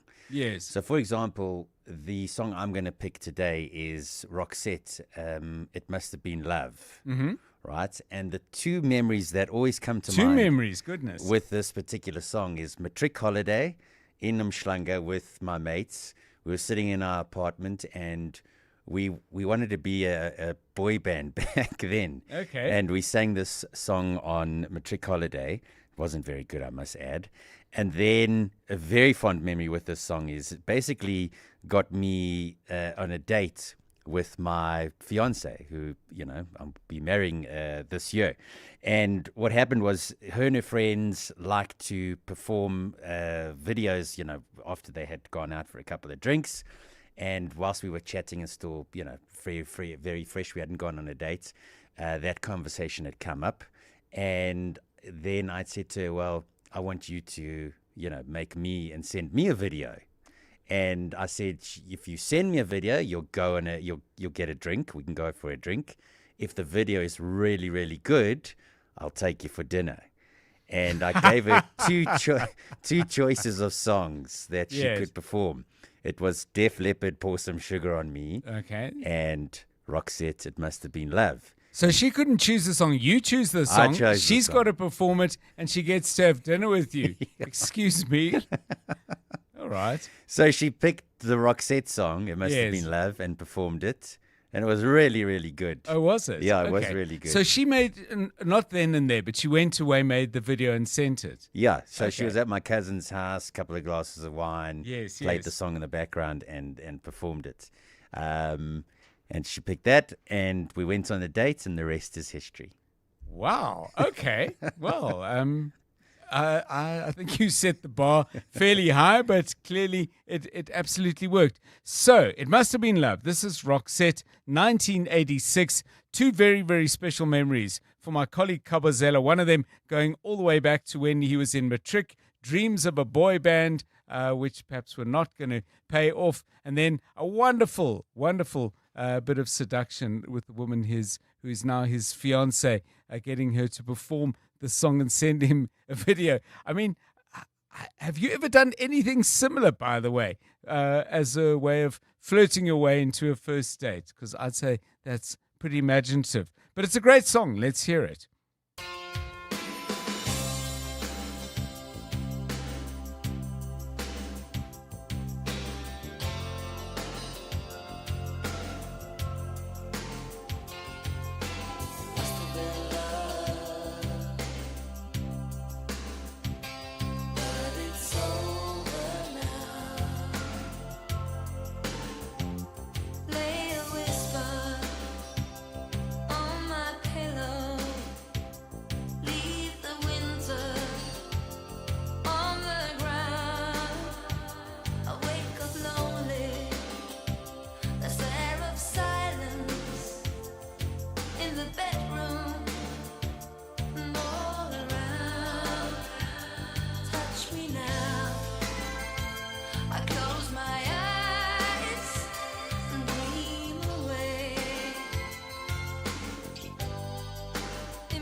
Roxette, It Must Have Been Love. There's in brackets, by the way. It has an in brackets. Christmas for the Broken Hearted. Well, it went to number one in Australia, in Canada, in Denmark, in the United States, in Norway, in Spain, and it certainly worked its magic for Kabazela. So a song, please, that you like, but not just because you like the song, but somehow when you hear it, fabulous memories come surging up, and the song just reminds you of a very, very special moment or a great time. Send those please to us on 011 883 0702 and 072 702 1702. It's 8 to 6.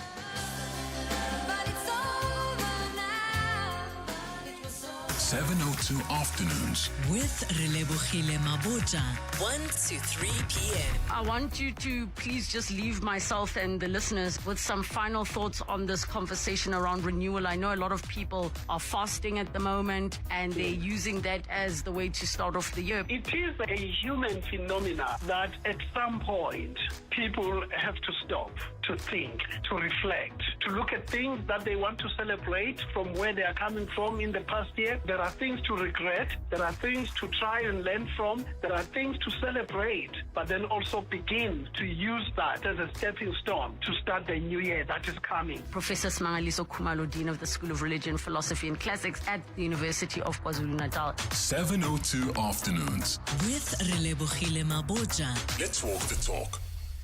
Getting ready for university, let South African Airways take the pressure out of your travel. Enjoy all-inclusive one-way fares from Johannesburg to Durban for 690 Rand, from Johannesburg to Gqeberha from 655 Rand, and from Johannesburg to Cape Town from 1,144 Rand. Plus, pack more of what you need with 2 checked bags instead of 1. On sale until 12 Feb. Travel by 12 Feb 2026. Book now at flysaa.com. T's and C's apply. We at Monument Dental are very happy with the premium we're paying. I wish I did it sooner. Outsurance business insurance clients know that it pays to switch. And did you know you could get a massive 20% discount on your business insurance premium when you switch?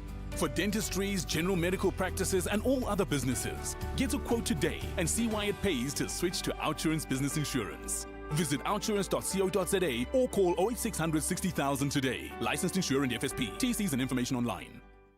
702 Afternoon Drive with John Perlman was proudly brought to you by Telkom Business. Possibility begins here. 702. WhatsApp John On 072 702 1702. Hi, John, Jenny G. I'm married to a musician, so we could keep you here all night with songs and association. But to choose one, Vangelis, Conquest of Paradise, played as the Windstar cruisers left the harbour in Athens in 2012. Cheers. Hi, John. Lolly here from Pretoria. In 1990, I had a boyfriend, and him and one of his friends were driving a car. My boyfriend was the driver, and by accident, he drove over a dove that was in the road. And his friend looked at him and he said to him, "That's what it sounds like when doves cry." That's the Prince song. Whenever I see a dove in the road that I need to dodge, I think about that song.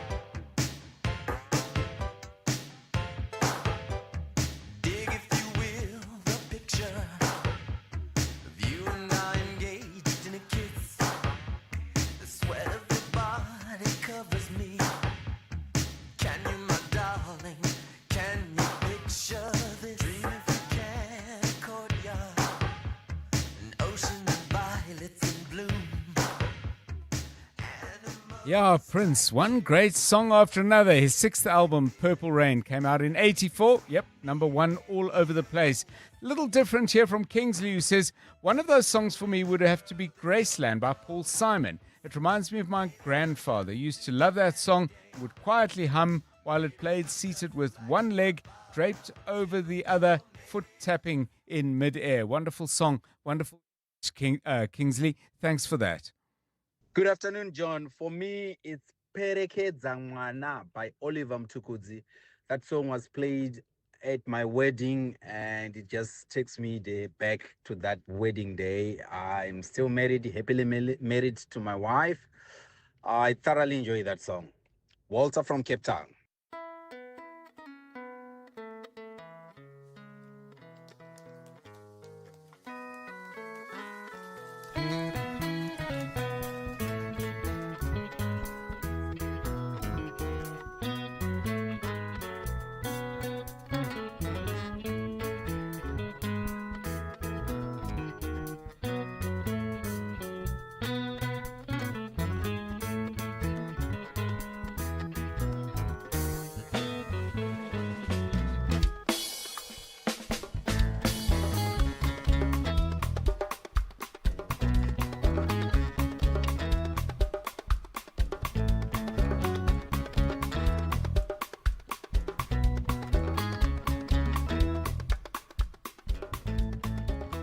The late Oliver Mtukudzi, another person who put together one great song after another. That one from 1980, Perekeza Mwana, Memories of Wonderful Wedding. Now, right at the beginning, we got a message. We've got a couple of other people, by the way, really appreciating and enjoying Jono's choice of Roxette. It must have been love. And speaking of love, Steve says, Matrix 74, Margate, the Palm Grove, the band, presumably a cover band, playing Vanilla Queen by Golden Earring and Meeting Samantha, says Steve, and finishes with wow and an exclamation mark. Here we go.